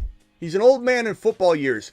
But you hand him all of these toys, shiny toys, and a youthful team that's he's rejuvenated. He's going to be so rejuvenated mentally, as Joe said, where he's literally going to be in the best frame of mind he possibly can be in. And this is why I think he plays 2 years. I think he enjoys football and being involved in decision making and actually having a team that cares about him. And I'm not saying the Packers didn't care about him, but the brass certainly treated him differently than he wanted to be treated. They certainly slighted him at the end of it all, and they never let him make decisions. So you could say they took care of him, they were there for him. What do you mean? The Packers loved him. But the fan base, the team, the coaches is what he's always said he's loved. The city, the state, he's loved all of that. But he never sit there and says, oh, I love the brass. I love the way they don't include me in things. Aaron Rodgers is being taken care of. And I'm telling you right now, Scott, you're making a big miscalculation assuming Aaron Rodgers is done. Because people said that about Tom Brady about 6 years before he even decided to hang it up. Like 6, 7 years before. Let's go. Rodgers, but Brady never had the season that Rodgers just had. I don't think Scott, you're not hearing me, bro. His season, like even Joe said, you put him on the Jets, they would have made the playoffs. They would have been a deep playoff team. This is just, it wasn't working in Green Bay anymore. He wasn't motivated. He wasn't getting the support he needed. and he's going elsewhere. And Jordan Love is going to probably struggle at times, but look really good as he progresses. I'm not saying Aaron Rodgers doing bad in Green Bay and needing a change necessarily means that Jordan Love can't come in and do better than Aaron Rodgers would have done in that scenario. That doesn't make Aaron Rodgers a lesser player or falling off. It doesn't fit anymore. Aaron Rodgers isn't motivated in Green Bay. If Green Bay started off 3-3, Aaron Rodgers would be kind of as he's at the end of his career, he wouldn't be as motivated to play. Whereas Jordan Love's going to fight. This is his first time starting. He's going to put his everything into it as the team kind of grows. There's deficiencies all around in Green Bay. It's not like they're fully put together. And Aaron Rodgers is going to literally be handed the best defense he's ever seen, the best offensive weapons he's ever seen. And for anybody that thinks the offensive line is going to have problems, just wait. Because a quick release, Aaron Rodgers' spread out offensive attack is going to fix the offensive line immediately. Get in here. Come on. Go ahead. Who's on the phone here? Let's go to Bruce. Brucey. What's going on, Smitty? What's up, man? Nothing much. What do you think of what was I going to say? Madison, but now that Cook is fully cut. Madison to me is a cemented in 5th round player that has a lot of risk but huge upside, and I feel like it's exactly in the middle of the teeter-totter between risk and upside. I think it's floating like this. I think it's the perfect place for him to not be, he can still take him. Like if he was to slip into round 6, then the upside would heavily weigh on the scale, and it'd be like smash in round 6, smash it. Now it's like, depends on who's on the board, but I don't mind Madison at 5.5. I certainly could get behind it, but it's not something to where it feels like it's right where it should be. When something's right where it should be ADP wise, it's neither a smash or an avoid. It's just like dependent on the players around him. But I very much believe he could have a great year. Now with the whole, I know we're arguing Wilson and Bijan versus Diggs. And my point is, go with the dog. Like Diggs has been there, done that. And I understand Scott's point of view. It's go with the dog. Isn't it good to take a gamble though on somebody? Take a leap of faith. Okay, but are you really arguing Scott's point of going with the dog? When Scott's point isn't that. Scott's point is that it's crazy to take Garrett Wilson over Stefon Diggs. So that's not Scott's. So Scott's point is not what you're suggesting. I would be okay if Scott came in here and said, "Hey, Smitty, I'm going to go with Diggs. I understand your concern." Scott's saying that's borderline crazy, Smitty. There's also a saying, "Scared money don't win you crap." Yeah. If you're scared to take a chance on a young player and you eyeball him and see that he's going to be elite, and you're too scared to pull the trigger, you lose out. You don't win nothing. Yeah. I completely agree. I been here for this long, you would know that City teaches us to look above the, you know what I'm saying? Like, this is why these projections, you're never going to win a fantasy copy and paste last year. That's why Smitty is above everybody else, because he's looking at numbers. He's looking at guys that are coming out of college. Wait for football. That's why adjust and adapt. He always preaches that to us. I don't think a lot of you guys listen. I think a lot of you guys want to come in here with, you think this is what it is or this is what it is, but it's off a feeling of what you're going off of, and you have to go off of what Smitty's trying to.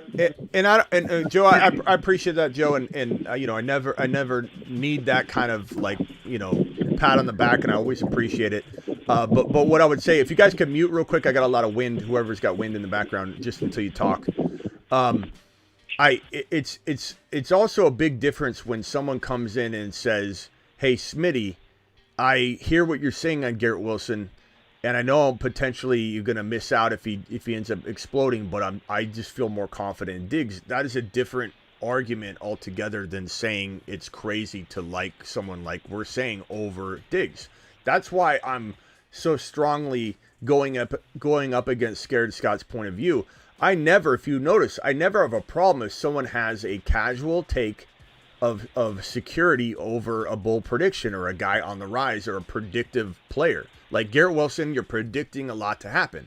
We're trying to predict, and Scared Scott would have been the first person that would have come to me and said, you're getting a little crazy on Jamar Chase, the way you're talking about him walking into his second season. Because I guarantee you, Scott, you were probably in that wheelhouse, or especially his rookie year, when I came in and said, trade for him right now when he was in the middle of his big, long 4, 5, 6 game slump. Like Chase was just taking a nosedive his rookie year after he had popped off a couple times. And then he had went into a nosedive for a massive amount of time. And I was sitting there going, he will win you a league. He will win you a league. And Scott, I get not wanting to go after a Jamar Chase like in that scenario, his rookie year, totally in slump mode. But I think what Joe's trying to say is you're closed-minded on the upside and the ability that Garrett Wilson has because you haven't seen it. And I understand it, but you're calling my take crazy. More than happy to draft Garrett Wilson. You can't say that. You can't say that and call me crazy when I say take him at 8 or 9 or 10 overall, Scott.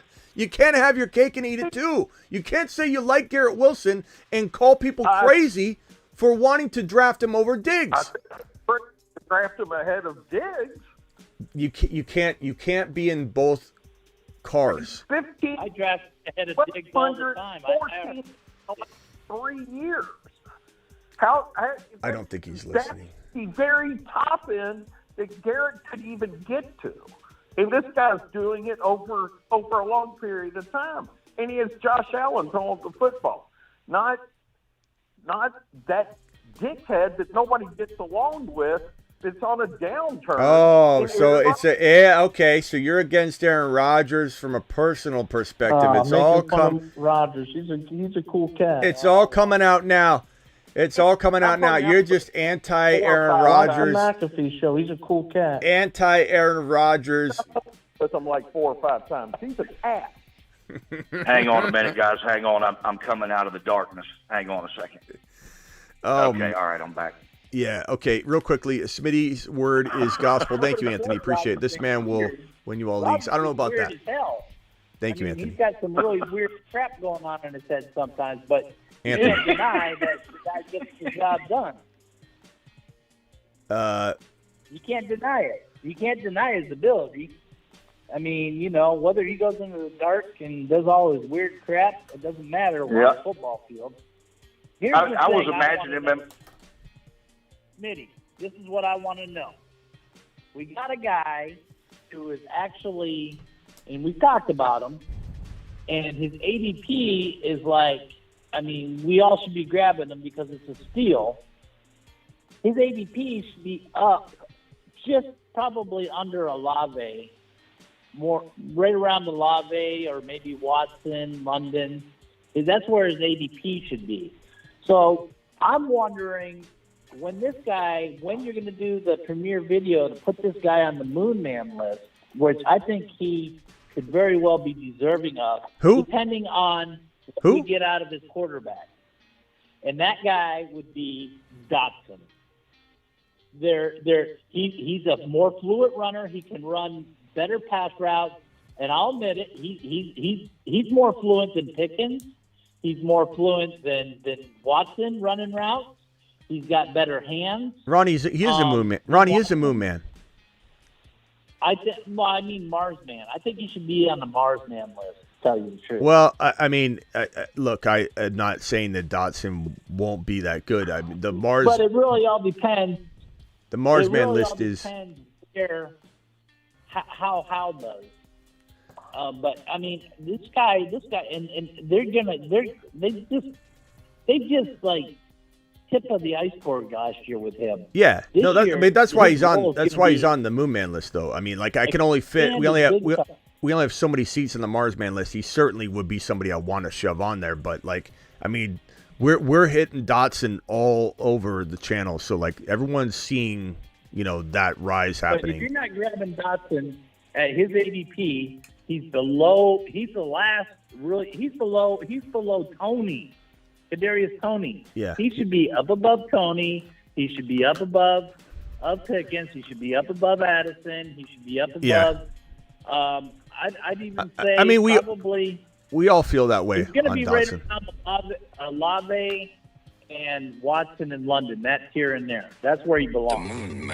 He's on this list for a reason. I believe that, sir. He's on this list for a reason, gentlemen. I mean, preaching to the choir at this point, but Ron's right to always remind you of it. But yeah, I mean, Dotson's here for a reason. He's a moon man for a reason. Not saying he doesn't get considered for the Mars man. I certainly go back and forth on adding one or two more Mars man. But the only thing about the Mars man list is I can't just make it a replication of the Moon Man list. The Moon Man list is powerful enough. Like having Dotson on the Moon Man list, there's not a lot of people talking up Dotson right now. So I feel like we've done a lot of good damage on the Dotson front, and people know what's about to happen. But I certainly feel like I can't throw everybody on the Mars We man. do too much damage, Smitty. Well, hopefully, people, look at Bijan. Look how high we got him right now. yeah, you know, we got so much heat for having him like at top 5 level. I remember when I told Ron I was going to put a video out that take Bijan number 6 overall. It's time. And I remember Ron saying, "Don't do it. What are you going to do? What are you going to do? You're going to trigger a reaction." And it got a lot of heat. And then now look, Bijan's a lock in like the 6th territory. But you know, my video of Bijan's my number 1 overall player. If we're talking, you know, a 2 running back, 2 wide receiver league, or you know, a 2 running back, 2 wide receiver, and a flex where you could start 3 RBs and 2 wide receivers, like he's my number 1 overall pick, and he's my number 3 overall pick, my number 1 overall running back. You know, now you got people coming out saying bold take. You ready? On shows everywhere. Bijan could be the running back 1, you know, as if we haven't been preaching that for months and months and months. But yeah, Dotson, I couldn't agree more, is literally one of my favorite, not wide receiver 2s. He could be your low-end wide receiver 1, and you could have him and another player just like him, you know, as your 1 and 2 wide receivers, and go very, very light wide receiver shopping and get the same kind of you know, production. But yeah, they want us to rise his ADP too much. you know, I'm tempted to put St. Brown on the Moon Man list again, because I feel after today's premiere, Charlie Jones is going to work to where he's no longer going to be free. Same with Tank Dell. They're going to move up because people are going to see Smitty's video, and they're going to start promoting the same guys because they mimic Smitty. They try to anyways. Nobody can mimic Smitty, but they take his stuff and then they run with it, and then next thing you know, the guys, their ADPs start blowing up because then everybody starts talking about them. I think exactly. You know what's crazy about Charlie Jones, and I said this in my video, but the crazy part about Charlie Jones and Tank Dell is how no one's talking about either one of these guys when they were literally the nation's leading receivers. Like Tank Dell, you look at Nathaniel Dell, number 1 in yards, number 1 in TDs, number 2 in receptions, only behind Charlie Jones in receptions. Charlie Jones was number 1 in receptions. Charlie number Jones 2. led the NCAA. What? I thought you were going to say that. I thought you were going to say the amazing thing about Charlie Jones is that he's white. No, it's that number 2 for yards, number 1 for receptions, number 5 for touchdowns. These 2 guys are literally the top wide receivers in the nation, and no one's talking about them as. And I'm not saying they're locks. I'm saying Tank Dell feels like as close to a lock as you can get outside of the mainstream big 4 wide receivers. I think he'll be a wide receiver 3-4, but it's Charlie Jones is the more head-scratching one, that he literally finished as the number 2 receiver in the nation, and people just say things like, oh, he's got too many wide receivers in front of him. When T. Higgins, I'm not saying they don't want to keep him. I'm not saying they're not going to try to keep him, but T. Higgins is in a contract year, and he wants top 5 wide receiver money, and the Bengals got to pay Joe Burrow the biggest contract that anybody's ever received in their life. And so you've got to weigh out your decision whether you can keep Higgins as well and sign Joe Burrow to the deal you're about to sign Joe Burrow to, and Higgins is injury prone. So they're going to say to Higgins, look, we'll franchise tag you if we've got to, and then maybe work out a long-term deal while you're on the tag and kind of force his hand, or franchise tag and trade him potentially if there's even a market to do that at the end of the year. But they certainly feel, in my opinion, and they might address a contract after they do Joe Burrow's. They could do Joe Burrow's and then then they cut Mixon. If Mixon doesn't take an extreme pay cut, he's going to get cut by the Bengals, whether people want to believe that or not. A lot of Mixon truthers out there don't want to admit it, but he will get cut if he doesn't take a massive pay cut. Maybe they can try and take some of that money and make some sense of a T. Higgins, huge contract request. But if T. Higgins exits 2023 and wants huge top 5 money, then they might say, hey, what did Charlie Jones do this year? Oh, he did pretty good. We'll just kind of move him into that number 2 role. And everyone can act like that's impossible, that Charlie Jones could be that good. But he was a phenomenal pass catcher. A lot of people comp him to like a middle-class Cooper Kupp. Not a poor man's Cooper Kupp, a middle-class Cooper Kupp with upside to become very, very, very shockingly better than anybody ever imagined, especially if Joe Burrow's the one throwing him the football. So it's not a lock. Wow, ad. What? Right in the middle of the show. What? YouTube. The stupid YouTube made me watch an ad video right in the middle of your show. Oh. Well, that's how your boy gets paid, Ron. No, you get paid by us. Well, I get paid. I get paid through all of that. So appreciate. Yeah, but I didn't think they did that on live. I thought they did that just on like replays and stuff. They're trying to earn some more money for me. They're trying to get your boy paid. I guess. I don't know. Waddle is not normal, says Swaggy. Yeah, I mean, I can get behind that. I do think that Waddle's overdrafted. I think when we see him go 13, 14 overall, that's too high for me. Not that I don't like him. But let's go over to Scuba Steve, who really only got to say 1 or 2 things. Go ahead, Scuba. Hey, Smitty, got one question for you. On the Pat McAfee show, Michael Lombardi, I think, I'm not sure if how well connected he is with the New England Patriots, or if he tries to think that he's like still connected or whatever it is. But he was saying that that the Patriots might not actually be interested in DeAndre Hopkins, and instead, because of the lack of depth behind Ramondre Stevenson, that the Patriots would actually try to bring in Dalvin Cook.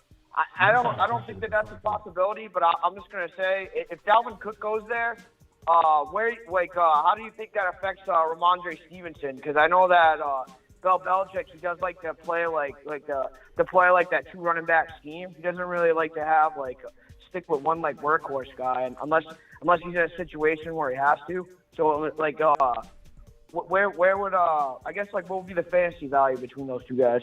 Well, number one, I don't buy into that, and I could be wrong, but my guesstimation based on what I've heard, and I know that who is it that you said this on McAfee show? Michael Lombardi. Lombardi. I think it's just because he used to work under Bill Belichick, and I believe his son. I don't think he's still on the Patriots anymore, but his son was like a staffer on the Patriots at one point. I'm not saying that they're for sure going to get Hopkins, but I think the likelihood of them bringing in Hopkins over Dalvin Cook are almost 90% chance more likely that they would bring in Hopkins, not Dalvin Cook. That doesn't make any sense to me. They need the pass catching options. They don't need a backup running back that they're going to rotate in.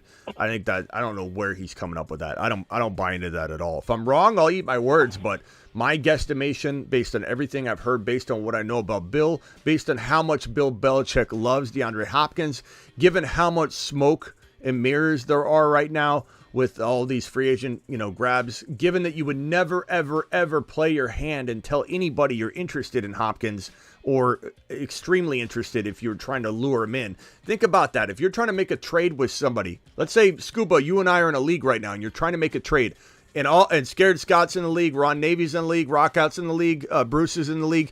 Are you going to announce to all of them the progress of our trade talks? No, you're not. You want to get the deal done, and you're not going to publicize how far along we are because guess what? Someone might come in and ruin your deal. I just think it's so funny that people think they know like Lombardi or that Matt Mayako from San Francisco talking about Darnold. Like some of these, I don't think they have as big of a grasp on stuff as people think sometimes. And, people at ESPN, the most connected people, even Schefter, Rappaport, get things wrong. That makes no sense. If he heard something that is putting that in his head, that Bill Belichick's more likely to bring in Dalvin Cook over Hopkins, I will admit I'm wrong if it happens, but I do not see that happening. And I will eat my words and I will say, hey, I'm wrong on that. But I just don't see how that is an option on the table. Then again, let's back up a second and say, what did the Patriots do when they needed wide receivers last time? They brought in double tight ends.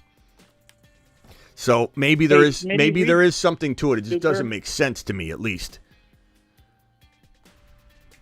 Well, also too, Smitty, one of the things too that they were saying is, I guess is Adam Schefter. So maybe Michael Lombardi's trying to continue this narrative. I think it was Adam Schefter.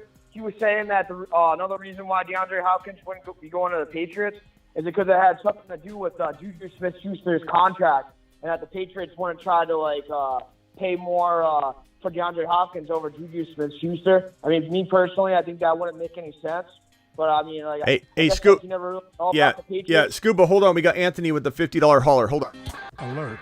Super chat alert.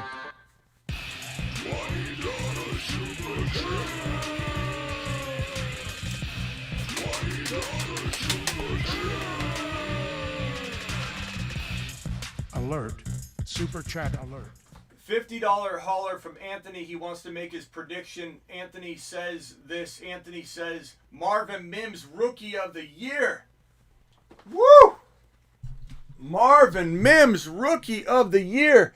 Today is June 25th. Marvin Mims, 6/25. Anthony Mims, Rookie of the Year. Woo! That is a bold one. I like bold, my friend. That's a bold one. And I appreciate the $50 hauler. To the moon. To the moon, my man Anthony. Thank you so much. Sick Nasty says, can I get some prayers for the community today? My best friend Rick was given a few weeks left on this rock. Oh, man, I'm sorry, Sick Nasty. Drop some prayer emojis for Sick Nasty's friend. Maybe there'll be some sort of miracle, my man. But I'm sorry to hear about that, Sick Nasty. That is horrible news. So, guys, drop a prayer, a slew of prayer emojis for our boy Sick Nasty. I'm sorry, my man. Done for says 999 super chat. Thank you for the $10 to the moon. Hauler. Done. Appreciate you. He says AR-15 and Aaron Rodgers love Saquon, Monty, P. Ryan. Who's Gielson? What's he trying to say there? Gibson? Who's Gielson? Does anybody know who that he's trying to write there? Nielsen, Gielson. What would this be? Devontae Smith, Andrews, Bench, Addison, Slayton, Mechie, Shakir, Ferguson, Warren, 2 wide receivers, 2 running backs, Superflex, tight end, premium, 12-man. Aaron Rodgers, AK, Love, Saquon, Monty, P. Ryan. I don't know who that is. I'm trying to see. I know I'm going to be like, oh, okay, once I realize who he's trying to write. My mind won't put it together, though. Nielsen. Garrett Wilson? Yeah, it might be Garrett Wilson. Garrett Wilson, Devontae Smith. That's what it's got to be. Garrett Wilson. That's what it's got to be. Okay, Garrett Wilson. Okay, so you got a great team.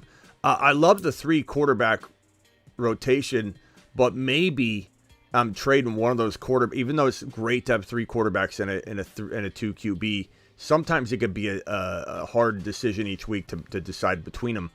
I'm not saying I necessarily give one of those guys away, but if you could upgrade Monty into like I don't know, some sort of running back monster by getting rid of one of the QBs with Monty or whatever, then your team is untouchable. Right now, it's still easily a top 5 team, I imagine, in this tight end premium Superflex league. So congratulations on the team. Also upgrading at tight end, getting Kincaid in there somehow would be awesome. But that is a phenomenal team done. Appreciate you. Again, Anthony, appreciate your super chat, my guy. Thank you for dropping that. Sick Nasty, sorry again to hear about the buddy, pal. We appreciate you.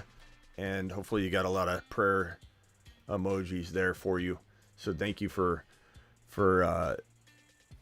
dropping that. Thank you, Anthony. Thank you, Anthony, again. Thank you, Dunn. Appreciate you. Overcome. Appreciate you. Okay, I think I got all the super chats caught up. Guys, keep dropping a few prayer emojis here and there for Sick Nasty's buddy. Yeah, Garrett Wilson, you're right. I think that's what he meant. Real quickly, let me just hit this news, and then Scuba, I don't know if you were saying anything else and you wanted to continue, but let me hit this real quick. Hendon Hooker is expected to open the NFL year on the NFI list. Didn't expect him to play coming off the ACL tear, so if you've got him in a league, hopefully you can taxi squad him and bring another player onto your roster, but he probably won't play this year, but he's a good prospect for 2024. If something goes wrong with Goff. And if Goff delivers an elite year, then he's not going anywhere for a little while. Brock Purdy, according to NFL Network, Brock Purdy is headed to Jacksonville for the next few weeks to throw with QB coach, an ortho specialist. So that is something to keep an eye on because the Niners fully expect him to be ready for week 1 at this point. And Hopkins, according to Diana Rossini, there's a report that free agent Hopkins is trying to get more teams interested after visits with the Titans and Patriots did not result in any sort of signing. And here's that Rich Eisen report talking about after one-on-one talks in closed-door meetings, are things still on the mend in Buffalo. This is where all this entire live stream kind of hinged upon this interview with Fowler from ESPN on the Rich Eisen show. We got a caller on the line from the 425. Who am I talking to? Sam. Who? Sam. Sam, what's up, Sam? So, I have pick 4 in my Dynasty 14-man, and I'm not sure what to do. Okay. Pick 4? Dynasty startup? Pick 4. Dynasty startup. Okay. Well, is it Superflex? No. Okay. I'd take, if Bijan's there, I'd take Bijan. If Chase or JJ are there, I'd take Chase or JJ. Your dilemma will be, if it's not Superflex, what happens if all 3 are off the board? And I guess we can go to the panel on this. Does anybody, and Sam left, I don't know if Sam wanted to get more information from us, but does anybody have a comment on that?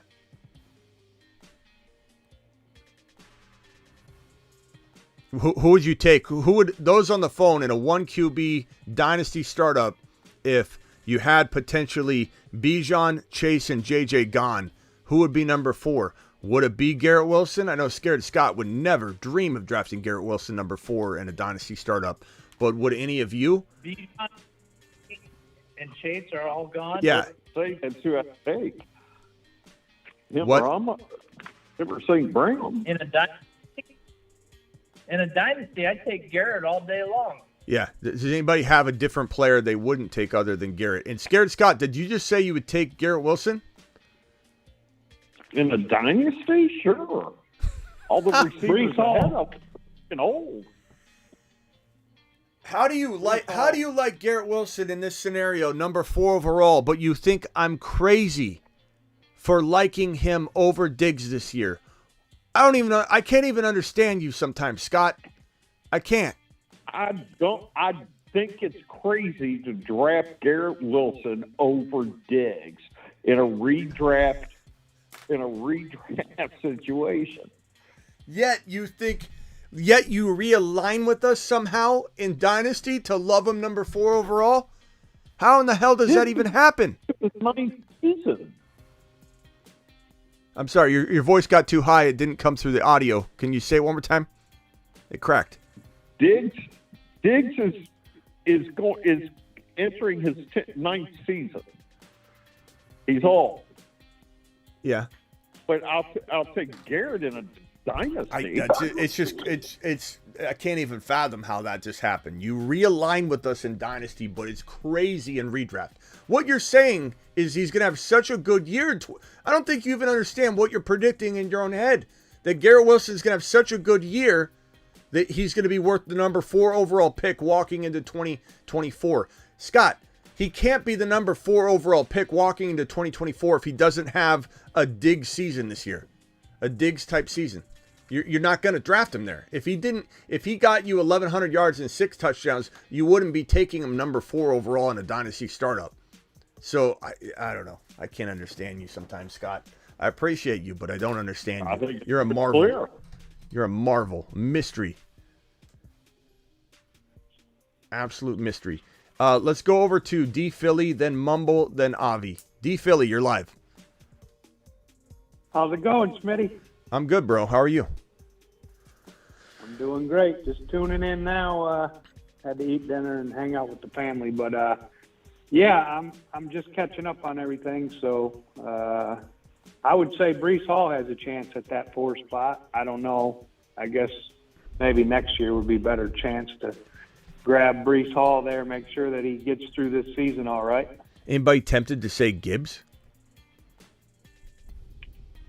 I was close on saying Gibbs. Yeah. Breece Hall's a good call there, too. Breece Hall, I think Gibby needs to be in the top 5-7 conversation. I really do. I think we'll all be talking like that in the offseason or midseason. We might do like a midseason redraft, mock draft, and Gibbs could go in the top 10. So I think Breece Hall certainly is a candidate for that, but Gibbs should be, I think, in our minds at least, at 4, 5, 6, 7 overall in a dynasty ranking. I really believe that. And the good news is you can probably get Gibbs a lot later than that in a dynasty startup. So maybe you trade down. That's why I don't say Gibbs at 4, because I don't think you need to go there. But I think in hindsight, we will have said, hey, yeah, he should have been 4, 5, 6, somewhere right around there. But Garrett Wilson, I think, is the easy call. And even Scared Scott agrees, which is just head-scratching to me. Mumble, you're live. Hey, oh. Hey, what's up, Smitty? Hold on one second, Mumble. I appreciate you. Who said, hey, Smitty? No worries. Hey, it's Philly. I was going to ask you in the Dynasty startup, what would be the first or the position for the first, how many deep would the first quarterback be drafted? In a 1 QB, I think 12, 13, 14 overall. I think that you might see Jalen Hurts go 15, Mahomes 15, 16, whatever in a redraft, but in Dynasty, because those guys can give you like 10, 12 years, over a decade. You get Jalen Hurts for 10 to 15 years, and there's just a little bit of an uptick in Dynasty value, even in a 1 QB setting, especially if there's a 6-point per TD scoring. Then you're going to have like maybe 1 or 2 of them dip into the top 10. But that's just my take, and not everybody thinks that way, especially like a old school, spreadsheet analyst will be like, you can't take a quarterback. Like that Hurts for 15 years, you're going to be in the mix if you do even remotely close to what you should do with your other draft picks. Like you are going to be in a good position. In Dynasty, I love receiver and quarterback more than running back, unless you're talking about Gibbs, Breece Hall, and Bijan. Like I think other than those, like and 1 or 2 more RBs, I'm not going after Barkley. I'm not going after Stevenson. I'm not going after any of those guys over wide receivers and quarterbacks that maybe trend a little bit close to those guys. You'll find me going heavy unless I get Gibbs and Bijan and Breece Hall and like 1 or 2 more running backs. I'm going to be going quarterback and wide receiver shopping more often than anything in my dynasty startups, because I'll rent a running back for a year. You'll get Kamara even cheaper. You'll get Pacheco, because people will be worried about his future. You could literally get Henry way later than you should, and you could go that route. I will piece together my running back situation and focus on building that out and trying to find the gem, trying to find the next Arian Foster, in the next 5 or 6 years, just dedicating my entire waiver wire hunt to finding that McKinnon, even to get me by year to year, and just crush at wide receiver and quarterback. So, but Bijan, Gibbs, and Hall, those guys are great running backs though, and I would definitely draft them. I'm just saying my mindset definitely goes a little different with dynasty building. Let's go over to Mumble, and then Avi. Hey, what's up, Smitty? What's up? Oh, well, since we're on Dynasty and stuff, basically what my question was, I have Josh Allen, and I want to trade for Kincaid. What do you think is a good trade to send over? Like, I feel like sometimes this guy's trying to make me overpay because he knows I have Josh Allen, but what would you consider, like, good enough to, or not, maybe not overpay, but a good trade to send over to for Kincaid? Name off your team as fast as you can. Okay. All right, then I have Gibbs. No. Not Gibbs though, and he's trying to get Gibbs from me. And I'm like, no, I'm not gonna. I just traded for him. No. So I have Josh Allen, Taylor, Gibbs, Cup, Waddle, Pitts, Higgins, Harris, Najee Harris, Deshaun Watson, Tua Tagovailoa, Rashad White. Does he need is it a super flex? No, it's not a super flex. Okay. Does he need a quarterback or no? He has Patrick Mahomes. Okay. So what I would probably tell you is that off the top, he's going to be like, give me Gibbs or I'm not doing it. What I would potentially do, who's his tight end? Does he have Kelsey and Mahomes? His tight end, he has Njoku. Okay. And Schultz. Yeah, maybe you could give him Kyle Pitts in exchange for Kincaid and get a lot more from him. That would be something I'd consider doing. But I definitely wouldn't be giving up any of your big dogs. I like Kincaid a lot, but you probably, if I had to guess, overplayed your hand or telegraphed your desire to get Kincaid and Josh Allen together to the point where he's just going to, my guess is he's just like in this mode of like, I'm just going to sit back and smile and irritate him and say no to everything until he overpays. Yeah. And unfortunately, you've got to either like go dormant on trade requests for a while and hope that Kincaid starts off slow and then maybe he comes back to you. Problem with these guys is like, even if you come back to him when Kincaid's going slow, he's going to be like, yeah, he'll be fine. And he's just going to hold off. You got to get creative and try and get him interested in another player of yours. And then you could swing Kincaid into the trade. And then he's going, all right, I'll just throw him in. I don't care. But you definitely, it's going to be hard to get him straight up from this guy. I can tell you right now, especially when he knows you want him. Yeah, he needs a running back. So what I was thinking of doing, this guy wants to trade me. He wants to trade me for Gibbs. Don't do it. No, for Higgins, sorry. Oh, yeah, Higgins, I trade. He'll trade me Aaron Jones and Chris Godwin for Higgins. And then I'd send him. I told him that I would send him Chris Godwin and Aaron Jones for Kincaid. But do you think that'd be overpaying? Because I'd be losing out on Higgins too. Read your receivers off again. Waddle, Higgins, and who? Cooper Kupp. Waddle, Higgins, Cooper Kupp. Who is it? Who are his wide receivers? Who are his wide receivers? He's got Jefferson.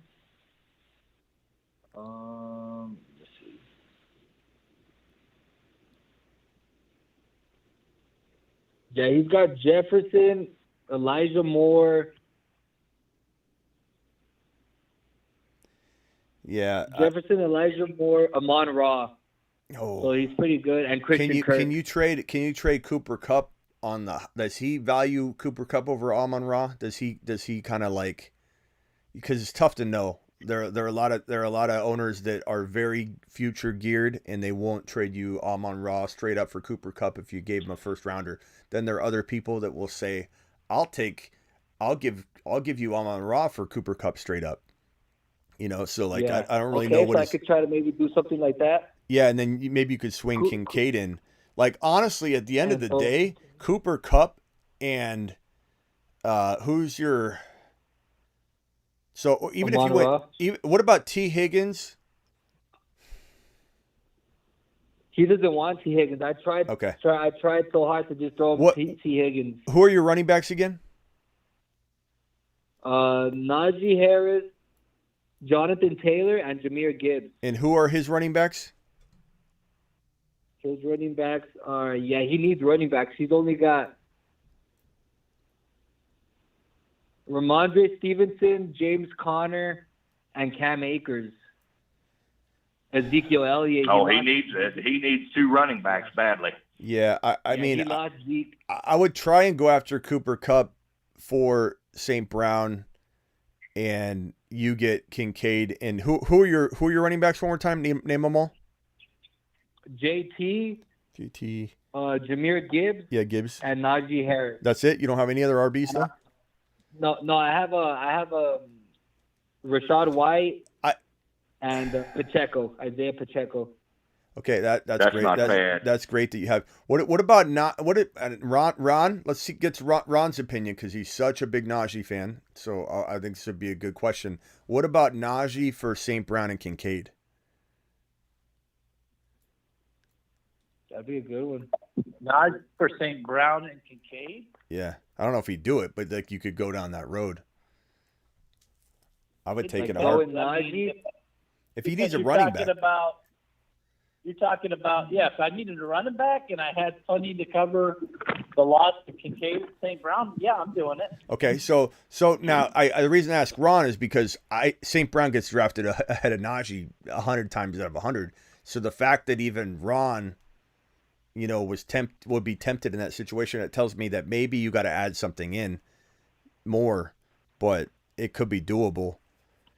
Part of me wonders what he could give you back, even, and maybe I could even see myself throwing in like I don't know. He's got a lot of talent across that entire team. I would freak him out and ask him or her how much they want for Justin Jefferson.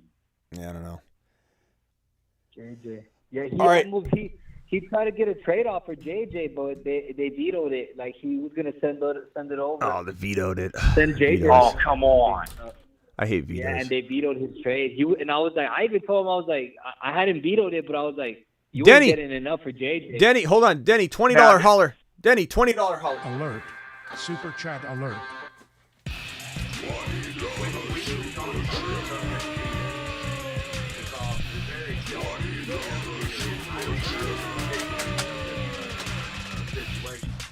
Denny, no one can from start to finish and why they vetoed that trade. Steven, no one can hear you when I'm doing a video or an animation or whatever. So you gotta hang tight when I'm doing something like that. Denny dropping a $20 holler on the screen. Denny, the phone lines are open. Real quickly, and vetoes are a good conversation, Steven. I think that's a great topic. I think vetoes are stupid. I think that if you play in a grown man or grown adult person's league, and you have vetoes there, you're essentially saying our community is so wild card and hand holding is needed that it's like a bad group of people that can't make their own decisions. But if you are going to have some sort of veto process, you need to have it mapped out in the beginning, and the commissioner can't be doing this whole I'm going to go ahead and decide this is veto worthy and put it up to a vote. It literally needs to be called out by the community if you're going to do stupid vetoes anyway, where the community says, hey, I'm going to put this up for vote. Anybody can put a thing up for vote, and it's got to get like 8 out of 12 to get vetoed. 8 out of 12. That's essentially, or 9 out of 12. You could even make it a high standard where the 2 people involved are obviously going to be almost taken out. So you literally need to have at least 3 or 4 people say I want to veto it. So That's what I would say.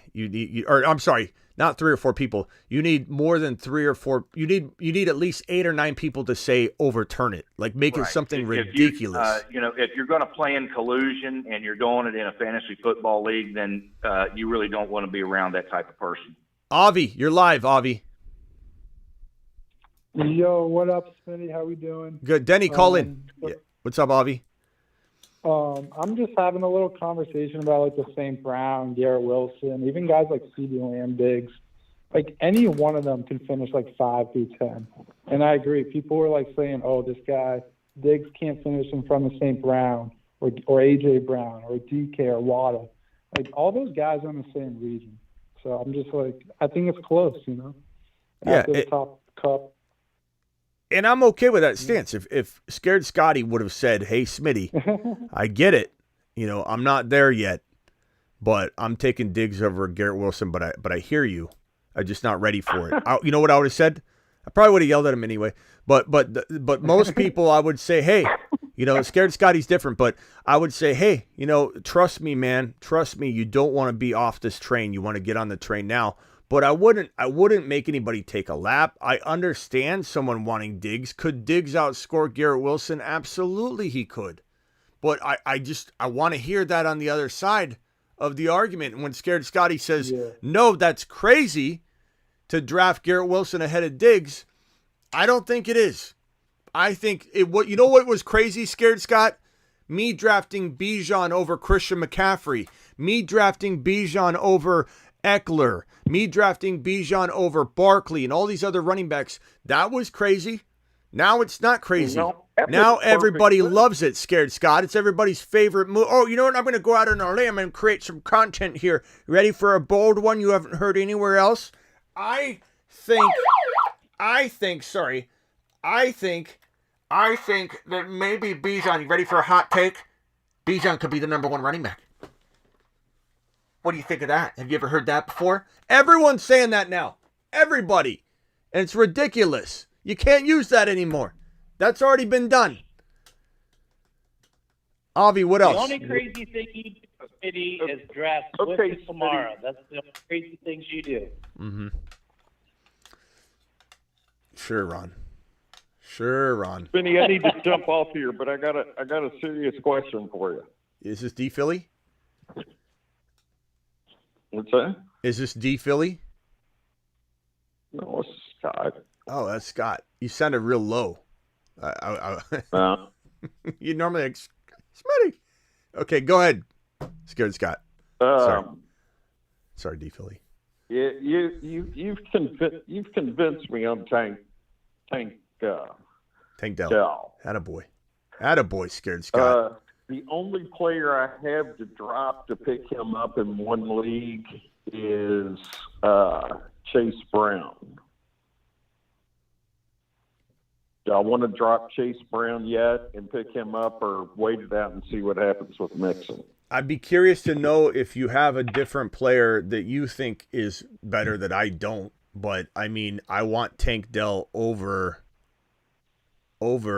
Chase Brown right now. Could that change directions? Could the wind shift if they cut Mixon? Yeah, it could. So are you sure there isn't a player that you think that I think is not as good or you think is better than I think? I mean, like, can you give me the next bottom 3 players on your team? And I'm talking like across the board, a tight end, a quarterback. Do you have 3 quarterbacks and I don't like your 3rd quarterback? Do you have 2 tight ends? You could drop one and kind of play waivers later.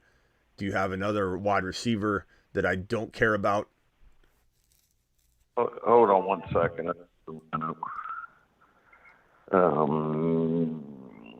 All right, real quickly, Steve, Scared Scott, come back when you have that. Just interrupt me when you're ready. I think everybody's talk. Sam, you're live. Okay, so let's say theoretically, Bijan does fall to 4. Do I take him over Wilson? Yeah, in a dynasty startup, absolutely. Yeah, okay. Just making sure. Yeah, because he's a top 3. Bijan at 1. You could argue And I'm not saying it's crazy to take Garrett Wilson over him. It's not, but that's where I would say Scared Scott should have came in with that stance. That's me saying, if you came in and said, I'm taking Garrett Wilson 3 over Bijan, I don't think you're crazy. I think you probably should trade down. You should probably trade down. But for me, Bijan is arguably the number 1 overall dynasty player. He is the closest thing to LT that we've ever seen, and he'll be LaDainian Tomlinson-like in the NFL. He's going to be leading the league in carries. I believe he'll be right up there, if not the league leader in rushing yards, and I think he'll be a top 1 to 2 overall player in rushing touchdowns or total touchdowns for non-quarterbacks. I think Bijan is the guy. I would definitely highly recommend you go Bijan if he was there. He probably will not be there, but if he was there, look at it like a steal, Sam. Absolute steal. All right. Thanks, Sam. Okay.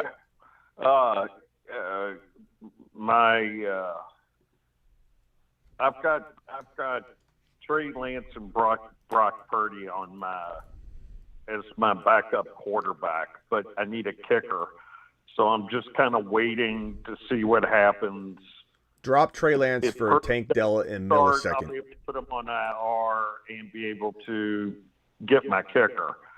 If he does, if Purdy does start the season, I'll drop Lance and grab my kicker. No, drop Lance right now and pick up Tank Dell. Don't drop Chase Brown. And then you could drop Chase Brown later if something doesn't unfold for your kicker or whatever. But yeah, I mean, I'd rather have Chase Brown than Trey Lance in a heartbeat. Number 1, Scared Scott, Trey Lance isn't even likely to start week 1 if Brock Purdy isn't ready. Sam Darnold has the edge according to every report I've seen. And Sam Darnold's not even going to start week 1. So we're talking about the 3rd string quarterback in San Francisco. Cut him. For Tank Dell, cut him. Or trade him. Try and trade him for a 3rd round pick to somebody that wants Trey Lance. Go to a Niner fan. Niner fan will scoop him up for a second, third rounder in a heartbeat. You can probably get a 2nd round pick in Fantasy Dynasty, rookie pick for Trey Lance. Trey Lance is not starting week 1. Even if Purdy's not ready, but all indications are, and I dragged this on screen a second ago, all indications are that Brock Purdy, I think it's right here, Brock Purdy is headed to Jacksonville for the next few weeks to throw with his quarterback coach and an ortho specialist. So he's fully expected to be ready for week 1. And if he's not, it's probably Sam Darnold. You don't even have that quarterback situation locked down. Not to mention Purdy should be good to go by the time you need him, right?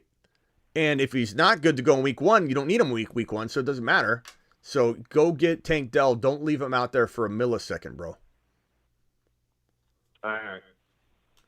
I guess that's what I'll do. All right. Hey, cool. Thanks. All right. Later, Scared Take Scott. care. Yep. Talk to you later. Hey, Appreciate it. Yeah. I got a question for the chat. I want to know, everybody in the chat, how many people feel that if Smitty could, he'd reach through the screen and choke me every time I mention Swift, Kamara, and Cousins? I think I'm more likely to do a standing ovation when Denny drops another $20 holler. Denny! Alert. Super chat alert. Denny!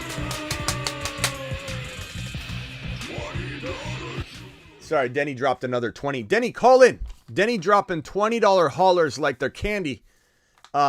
Okay, chat, put a thumbs up if you think I would reach through the screen and grab Ron Navy by the collar if he brought up.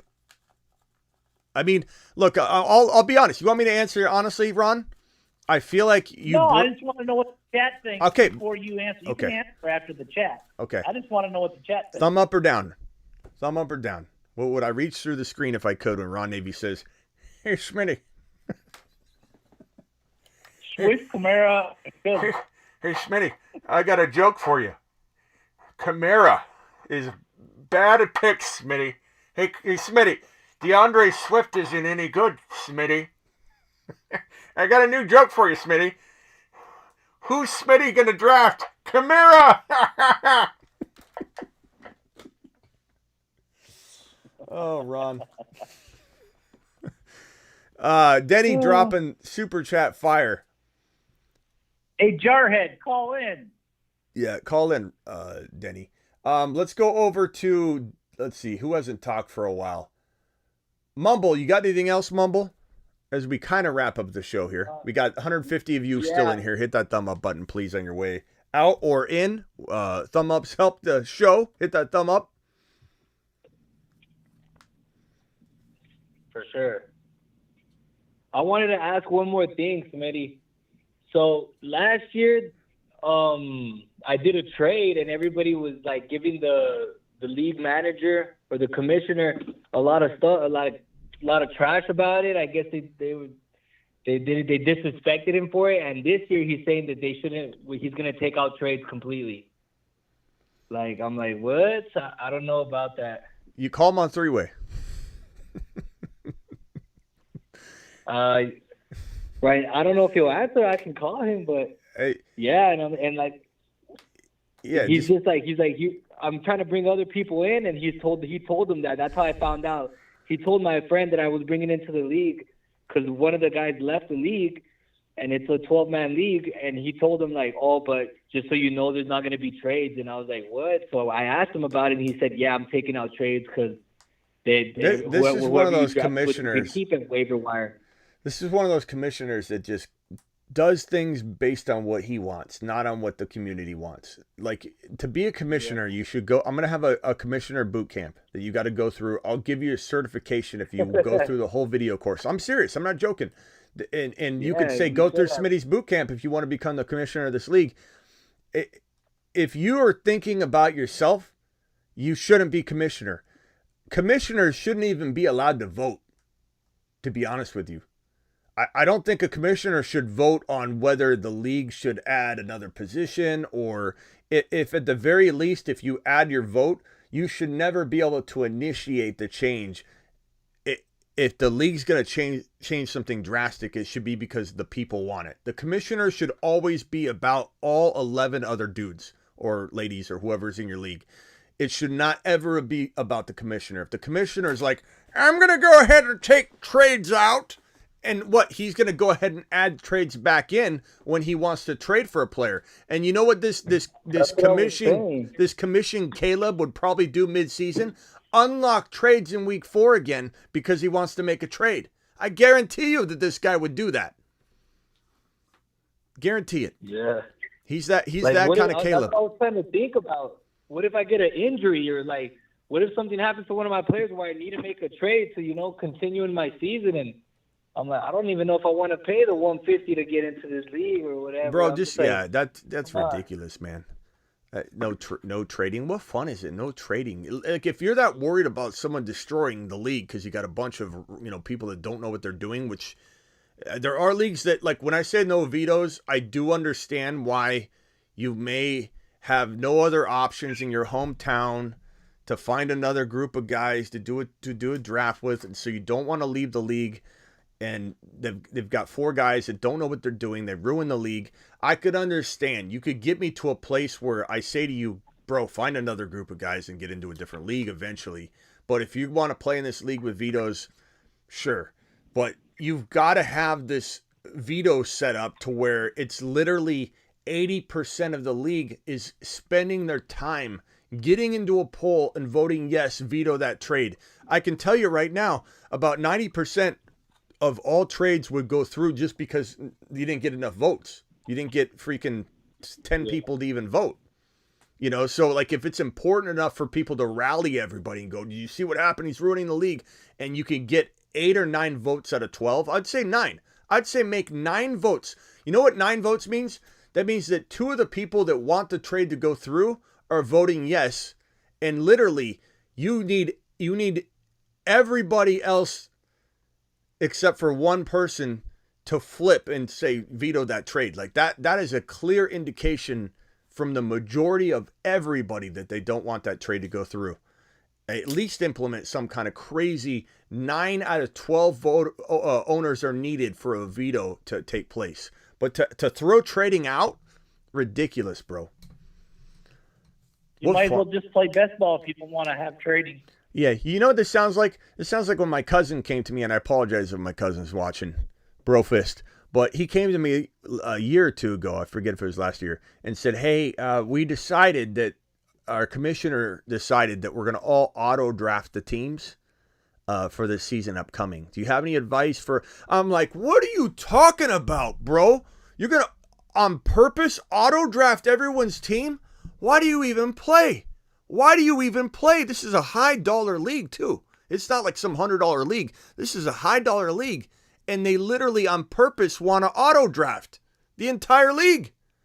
I'm like, oh my God. Like, I just don't understand. This is why I'm so fortunate, and all of us that play in a state where you can do underdog fantasy is like you can draft any moment you want right now against 11 other people. Underdog fantasy, promo code Smitty. We draft every Thursday, Friday, Saturday.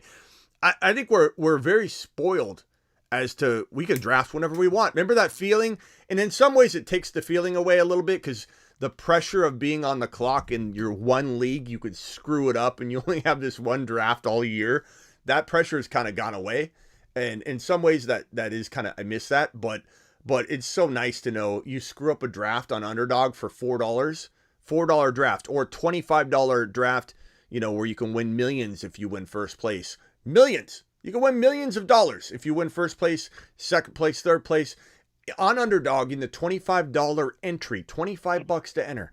And not only that, you know what I love to do lately is go into the NFL tab on Underdog Fantasy, click on NFL, and you'll see once you're on NFL, all of the different tiers of leagues you can join with 11 other just Joe Schmoes in there. And it's not a best ball tournament. It's literally you and 11 other guys, you 12, or if you pick a 10-man league or a 6-man league, you and these individuals take it the entire season together. And the prize pool is obviously a lot lesser, right? So you go in and you say, okay, I'm going to do a $25 league. First place gets $108. I'll do a $50 league. First place gets $216, and so on. So if you want to win like $1,000, you can do this or thousands of dollars, you can do this $500 entry league. You could even do a 6-man or a 3-man $500 league, and you're only competing with those guys in the league. You know what I'm saying? So you don't have to just play in only these 300,000 people are in this contest and the odds of you winning are low. Go play a $25 a pop league with 11 other guys or 10 other guys or whatever on Underdog on the NFL tab and get $108 for first place in every single one of these and just clean up. Grab Kenneth Walker in the 5th round. Grab Fields in round 5. Grab Joe Burrow in round 4. Grab Jahmyr Gibbs in round 4 against 11 other Joe Schmoes that don't know what time it is for half of these guys. That's what I like doing. And I pop into so many of these random drafts of these people. And part of me wonders if they even look at my name because it's like the Fantasy Football Show, but it says the Fantasy in it, And a part of me wonders how many people are like, who's this guy? Who's this guy? Because I clearly have like a channel. And part of me wonders, how many people venture over to this platform by me playing in a random league with them. I love jumping into these random leagues, and I feel like I clean up because they're following the ADP trend, and I'm just manipulating the ADP data by drafting around it, grabbing the sleepers. We got Denny on the line. Denny to the moon. Denny. To the moon. Thank you for the super chat, pal. Yeah, thank you. Yeah. Denny. Karate in the garage. What's up, Denny? Dude. Bunk beds. Hey, you know how we all have to. You got your Miss Smitty, you got your Miss Denny. There is a Miss Denny, by the way. I don't know how she lets me get away with this crap, but I booked it. She zipped it, man. She's cool. Man, she can't zip it like a You know who can't zip it is Anthony Richardson. He can't zip it like me and Smitty, but I booked it. So who's gonna be out there? Brofist, appreciate you. Oh, I think what Denny's trying to say. Let me translate for Denny for those that are wondering what he's saying. Denny's coming to Vegas. He's going to Vegas. You booked the trip, Denny, to Vegas? Swear to God, I booked the trip in my room just like an hour ago. What date? What date, Denny? What date? I already know. Man, we think I'm gonna have the wrong day. Maybe. So I'll be there on the 14th, right? I'm staying over the 14th, 15th. I'll see you on the 15th, and then I gotta dip on the 16th, kid. I gotta go, dude. We gotta take the bunk beds down. And yeah, it's done, man. Well, hey, we can who else is gonna do go? karate in the lobby if we can't do we'll take the bunk beds down. Can you imagine this guy showing up? This guy showing up. I could just see Denny showing up to a private dinner me and Miss Smitty are having the night before, just trying to hang out, and Denny just pulling up a chair. Smitty, Miss Smitty, this guy can zip it. I'll tell you. It sounds like Donkey Kong. Yeah, I talked to my boss all day too. I says, yeah, I need this, and the other day. And it's done, man. I don't think you guys are you excited? You're actually going to be on video on the live show. I'm going to have an extra microphone. You guys are going to watch Denny live in person from Vegas, from Stadium Swim. This guy's dream come true to be on the show. He will be on the show for a segment at least. Oh, I'm going to love it, dude. I'm going to come in, zipping a football at you, right in your numbers. I'm going to catch when I get there, I'm taking my own football, and I'm zipping it. You better catch it with your hand. I will, Denny. I won't miss that thing. God, Denny. I can't believe Denny life, in real life. Drink spillage. What'd you say, Ron Squid? I said no drink spillage. Don't spill no drink. Yeah, don't smash my laptop with the No football. alcohol use. Hey, Denny, I can't. What's me? I can't wait to see you on the 15th. If anybody else wants to hang out in Vegas, I will be live at Circa Sports or Circa Las Vegas Casino, Circa Stadium Swim, the outdoor. The biggest screens you've ever seen outdoor by a pool area. It's like two or three like drive-up movie theater screens like size with all the sports, all the games. Like, it's like a sports book heaven. And there's just a bunch of people at the pool. We have a suite, and I'll be live streaming the Scott Fish Bowl. First ever Scott Fish Bowl live draft ever live streamed. I'll be doing 3. I'll be live streaming during 3 drafts. I'll be at least live for 5 to 6 hours, 4 to 6 hours. I'd say 4 to 6 hours. Smitty, I got my own room, all right? Just in case, you know what I mean? You got my own room, though. Thanks. I'm glad. I'm a downtown guy. Yeah, that's great. Denny, we'll get a rollaway just in case. I can see Denny showing up first time meeting you with his I Love Smitty shirt on. Yeah, I have a feeling Denny, don't take offense to this, but I have a feeling Denny goes missing about midway through, and then I don't ever see him again, and he's not going to come back. My word is my bond. I will show up there, and we'll do. I know you'll show up.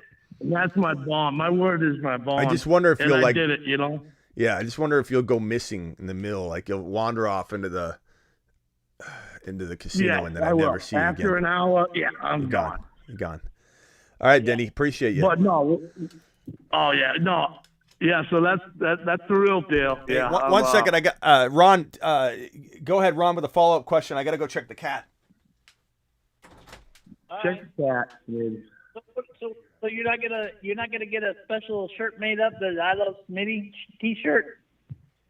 No, man, that's lame. Man, that's the lamest shit. I'll probably be wearing a Hawaiian shirt, Ron.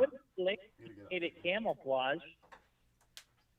That's a squid. No, I'm either gonna be wearing. There's 2 shirts I was thinking about wearing. One of them is a Hawaiian shirt, which it camouflages my fatness, and the other one is I have a Cole Strange New England Patriots shirt that I had sent away. And it's 69 Strange. His number was 69. He's the offensive lineman for the Pats. And his name's Strange. And whenever I wear that jersey, people go off. So it's either going to be the Hawaiian shirt or it's going to be the Cole Strange 69. So if anybody's curious how this is going to go, I'm going to arrive in Vegas on Friday. Before my 7 p.m. show Eastern. I'm going to do the 7 p.m. show from Circa Sports in Las Vegas. They might get me a suite for that show, by the way. I'm still working on that. But if they don't, I told him I'm very okay with just roaming around on my phone around Vegas and doing my 7 p.m. show like out and about. So either way, I'm good with it.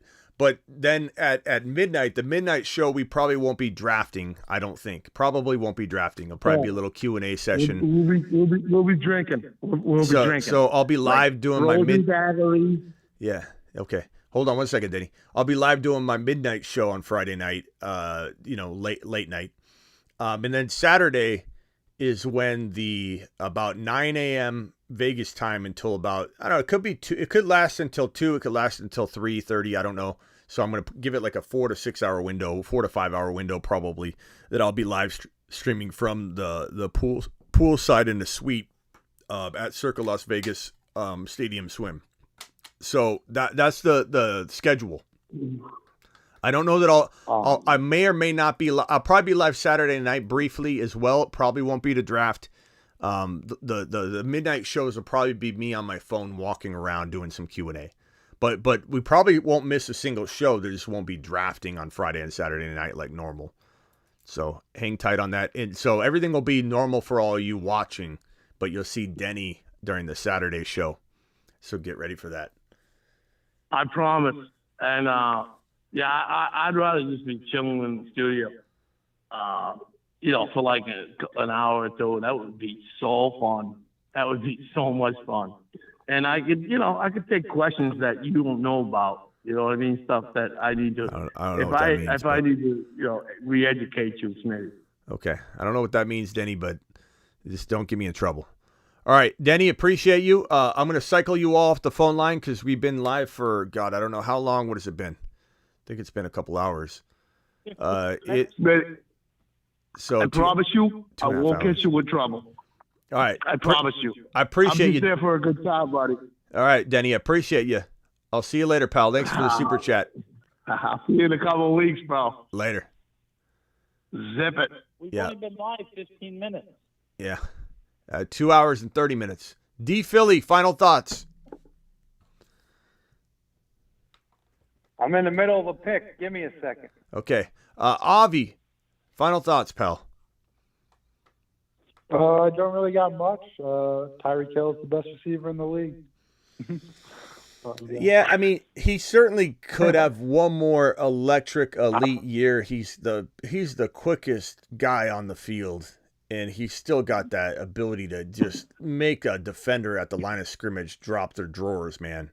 And so I think that even if, let's say, there's some sort of quarterback change and Tua goes down, which I don't want it to happen. I'm not wishing it to happen. I hope I'm wrong, but I highly doubt Tua lasts even half a season.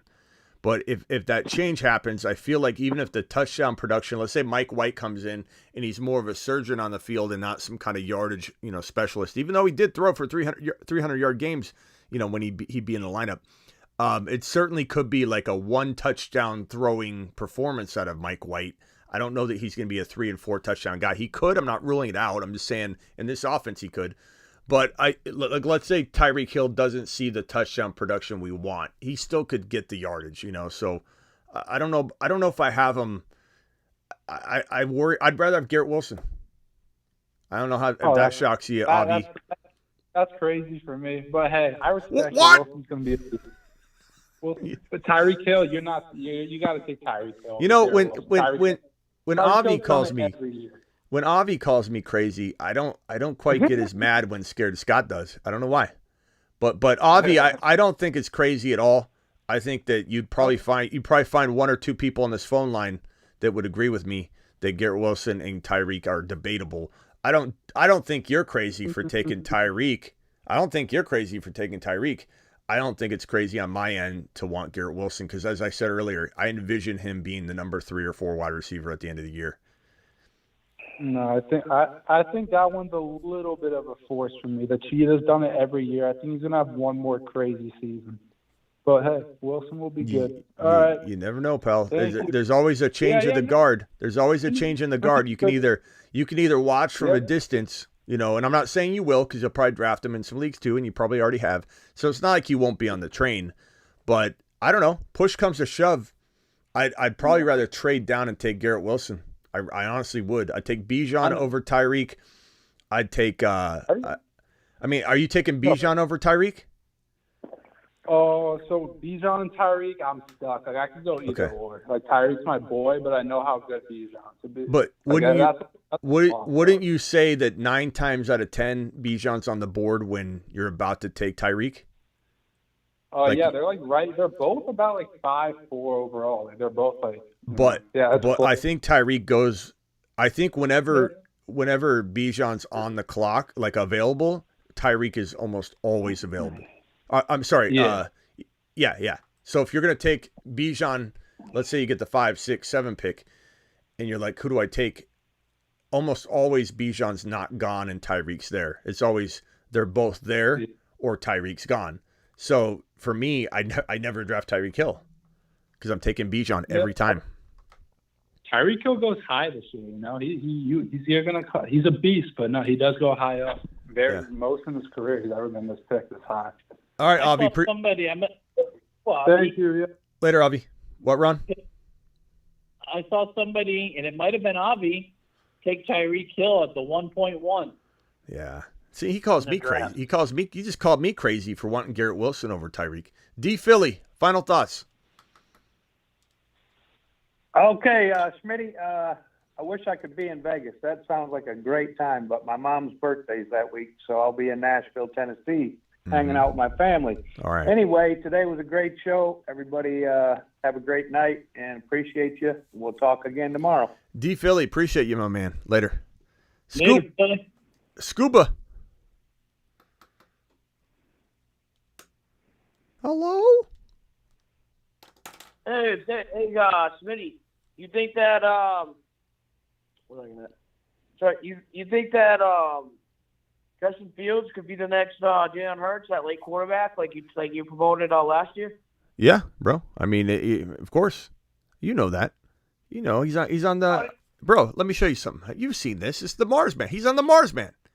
He's on the Mars Man list. He is one of the very select few of 7. Look at this number right here. He's on a shuttle to Mars.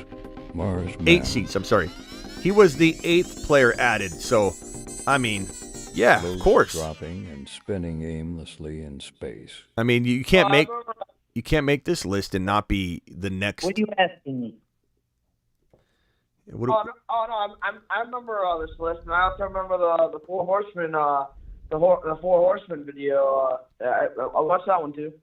You want to watch that one? Okay, I'll give you that. The Four Horsemen. Drafting Chase in round 1. Hall in 2. Burrow in 3. London in 4. Try Gibbs in 3. Burrow in 4. Wilson in 2. No problem. Combinations of these monsters will give your league mates nightmares, especially Bijan 1, Olave 2, Burrow 3, and Gibbs 4. Don't lie. You just made an oopsie in your pants, didn't you? Ride for horses at the same time, the Four Horsemen. Nothing is better than Bijan, Olave, Burrow, and Gibbs, in my opinion. That is when I'm just enamored by my draft. And that's going early Burrow. You know, you're taking Burrow in round 3. You could take, in ESPN drafts, Olave could go in the 3rd round, apparently. And then you could even, try that with Jalen Hurts in round 2. You could go Bijan, Hurts, Olave, and Gibbs. And if you got to take Gibbs in 3, then you get Watson. And there's a lot of ways you could do the Four Horsemen, but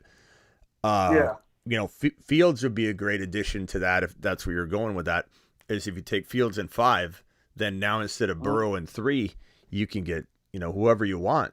Just insert monster. Insert said monster. Maybe you have to go Gibbs in 3, like late 3rd, and you go Watson. You go Watson, Gibbs, Olave, Bijan, Fields, and you walk straight to the bank. The easiest way, the super flex right now would be the easiest way to get the Four Horsemen.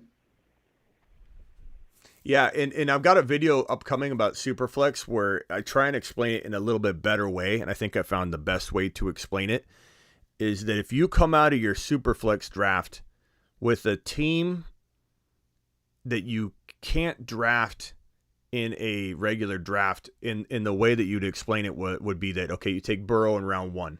Then in round 2, you get back to 1 QB type of style of drafting, even though it's a super flex. And you take a first rounder in round 2 in a normal setting. You take a second rounder in round 3 in a normal setting. But then at the end of your top 4 selections, rounds 1 through 4, even rounds 1 through 5, you lay it out on the board, right? And you ask yourself, in a 1 QB, could I have drafted this? And the answer is going to be no, because you're going to say to yourself, I got Bijan, that's a first rounder. I got Garrett Wilson somehow. Bijan and Garrett Wilson. Or you got Burrow, you got Bijan, and then if you get like Garrett Wilson or Olave or whatever, then you answer that question. You say to yourself, could I have drafted this? Could I have gotten Bijan in round 1? Yeah. Could you have gotten Olave in round 2? Yeah. And then if you draft another player that belonged in round 2, then the answer is going to be no. And then Burrow you would have got in round 4. So I'll explain it in a better way. It's hard to like map out, but basically if you look at your team and the team couldn't be drafted in a 1 QB draft through 4 rounds, you crush it. Whereas if somebody else takes like a Deshaun Watson and a Danny Dimes, and then they start drafting other players, and then you look at their team, and granted, I'm still getting like Jordan Love, a quarterback I really like, and so I don't think I'm at a deficiency at quarterback. I'm just going a little bit cheaper route of my QB2. So I got Jordan Love and a team I could not draft in a 1 QB league, whereas the person that's going to Deshaun Watson and Danny Dimes, you lay their team out on the board and pretend it was a 1 QB, you easily could have drafted it. In fact, it looks like a bad team in a 1 QB league. It's a weird way to look at it, but I'll explain it in a way that makes sense, a little more sense. But it's the way to like reverse engineer your team and just say, did you crush the Superflex draft? Did you capitalize on the drafting against traffic? So look for that later. Scuba, I gotta run. Call in tomorrow, pal. All right, man. I'll definitely call in because I have some questions for you about some running backs. So I'll give you a call tomorrow. All right, man. Later. Ron, any final thoughts? Yeah, the Superflex, man, it's already 38% full. So I'm guessing it was not even going to make it to the weekend. Yeah, we'll be doing that probably tomorrow night. Thursday. Probably tomorrow night Thursday. after the Panic Chamber. We'll go ahead and we'll drill down a Superflex for sure. At least one tomorrow night. It's already got over 27,000 people in there, and it's only been open a couple days. Yeah. And the Garrett Wilson drafts? We're not doing Garrett Wilson drafts now. We'll be doing the potentially Trevor Lawrence or Justin Fields draft, which we did a bunch of them. Or not a bunch of them. We did like 4 or 5 of them, and then they closed the Superflex. So that contest is still going. So the autographed Superflex jersey draft is different than the autographed Garrett Wilson draft. So we have 2 jerseys. We're going to get into those drafts right now. Garrett Wilson drafts are on hold, and I think we're at like 35 or 36 of them, because now when we create a private draft, it'll be under the settings of the current format, which, or maybe I don't know. Let me see. Maybe Maybe the Manias will keep. Yeah, you know what? Maybe you're right. Maybe the Manias won't allow us. I don't know. I'll have to look into it. I'll look into it. Yeah, because we did it pre-draft. We started them up. The last Superflex was pre-draft. So. Okay, maybe you're. And P4 wasn't open. So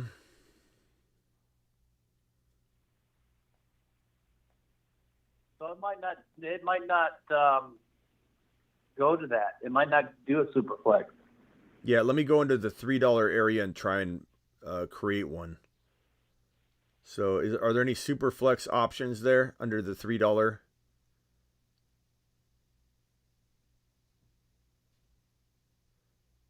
What does the lightning bolt next to it mean? Instant. Okay. Hey, they do have create a private instant draft, I think.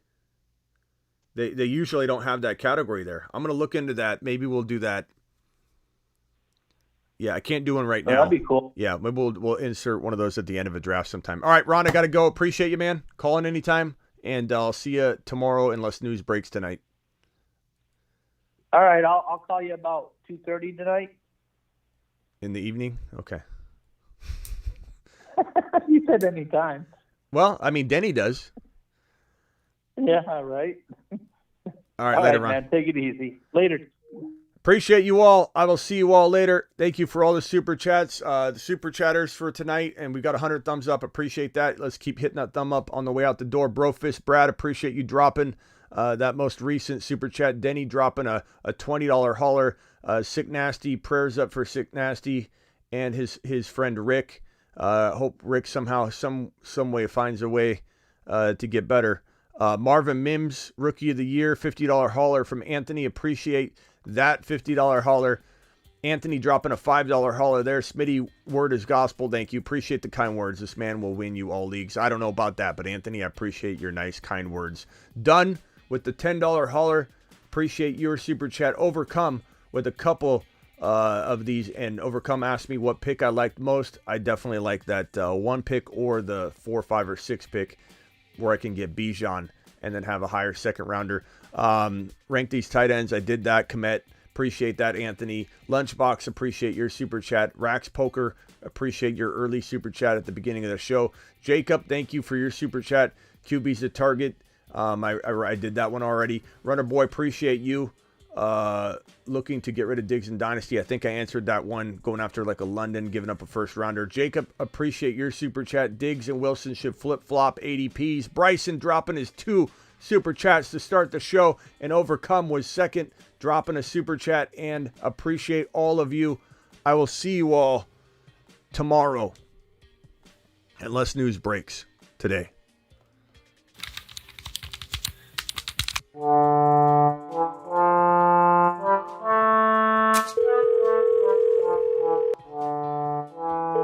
Come on, man. Pick up. Please leave your message after the tone. Hey man, it's Devontae Adams again. Call me back, bro. In your eyes, the light that hit your eyes, complete your lives. Brees Hall is 8 foot tall. He will always answer the mother freaking call. Don't let him fall. In the third, don't stall. Just give Batman the freaking football. He's Brees. He's Brees. He does a whole of a job. A whole of a job. A whole of a job. Brees Hall, please report to the moon. He does a hell of a job. Appreciate you all. See you all tomorrow unless news breaks. I'm live Monday through Friday, 7 p.m. Eastern. Live whenever news breaks, and live every Tuesday, Thursday, Friday, Saturday at midnight during the off seasons. Tuesday, Thursday, Friday, Saturday. That's when we typically draft. Or we draft Thursday, Friday, Saturday, and then sometimes after Panic Chamber Tuesday nights. But those are always midnight Eastern. And then Sunday I go live in the evening as well. I add that to the plate and docket. And that's the waiver wire show on Sunday evenings, which we will be dropping some early waiver wire shows because we don't sleep, and there are players that need to be picked up in Dynasty. See you all tomorrow. Get breached.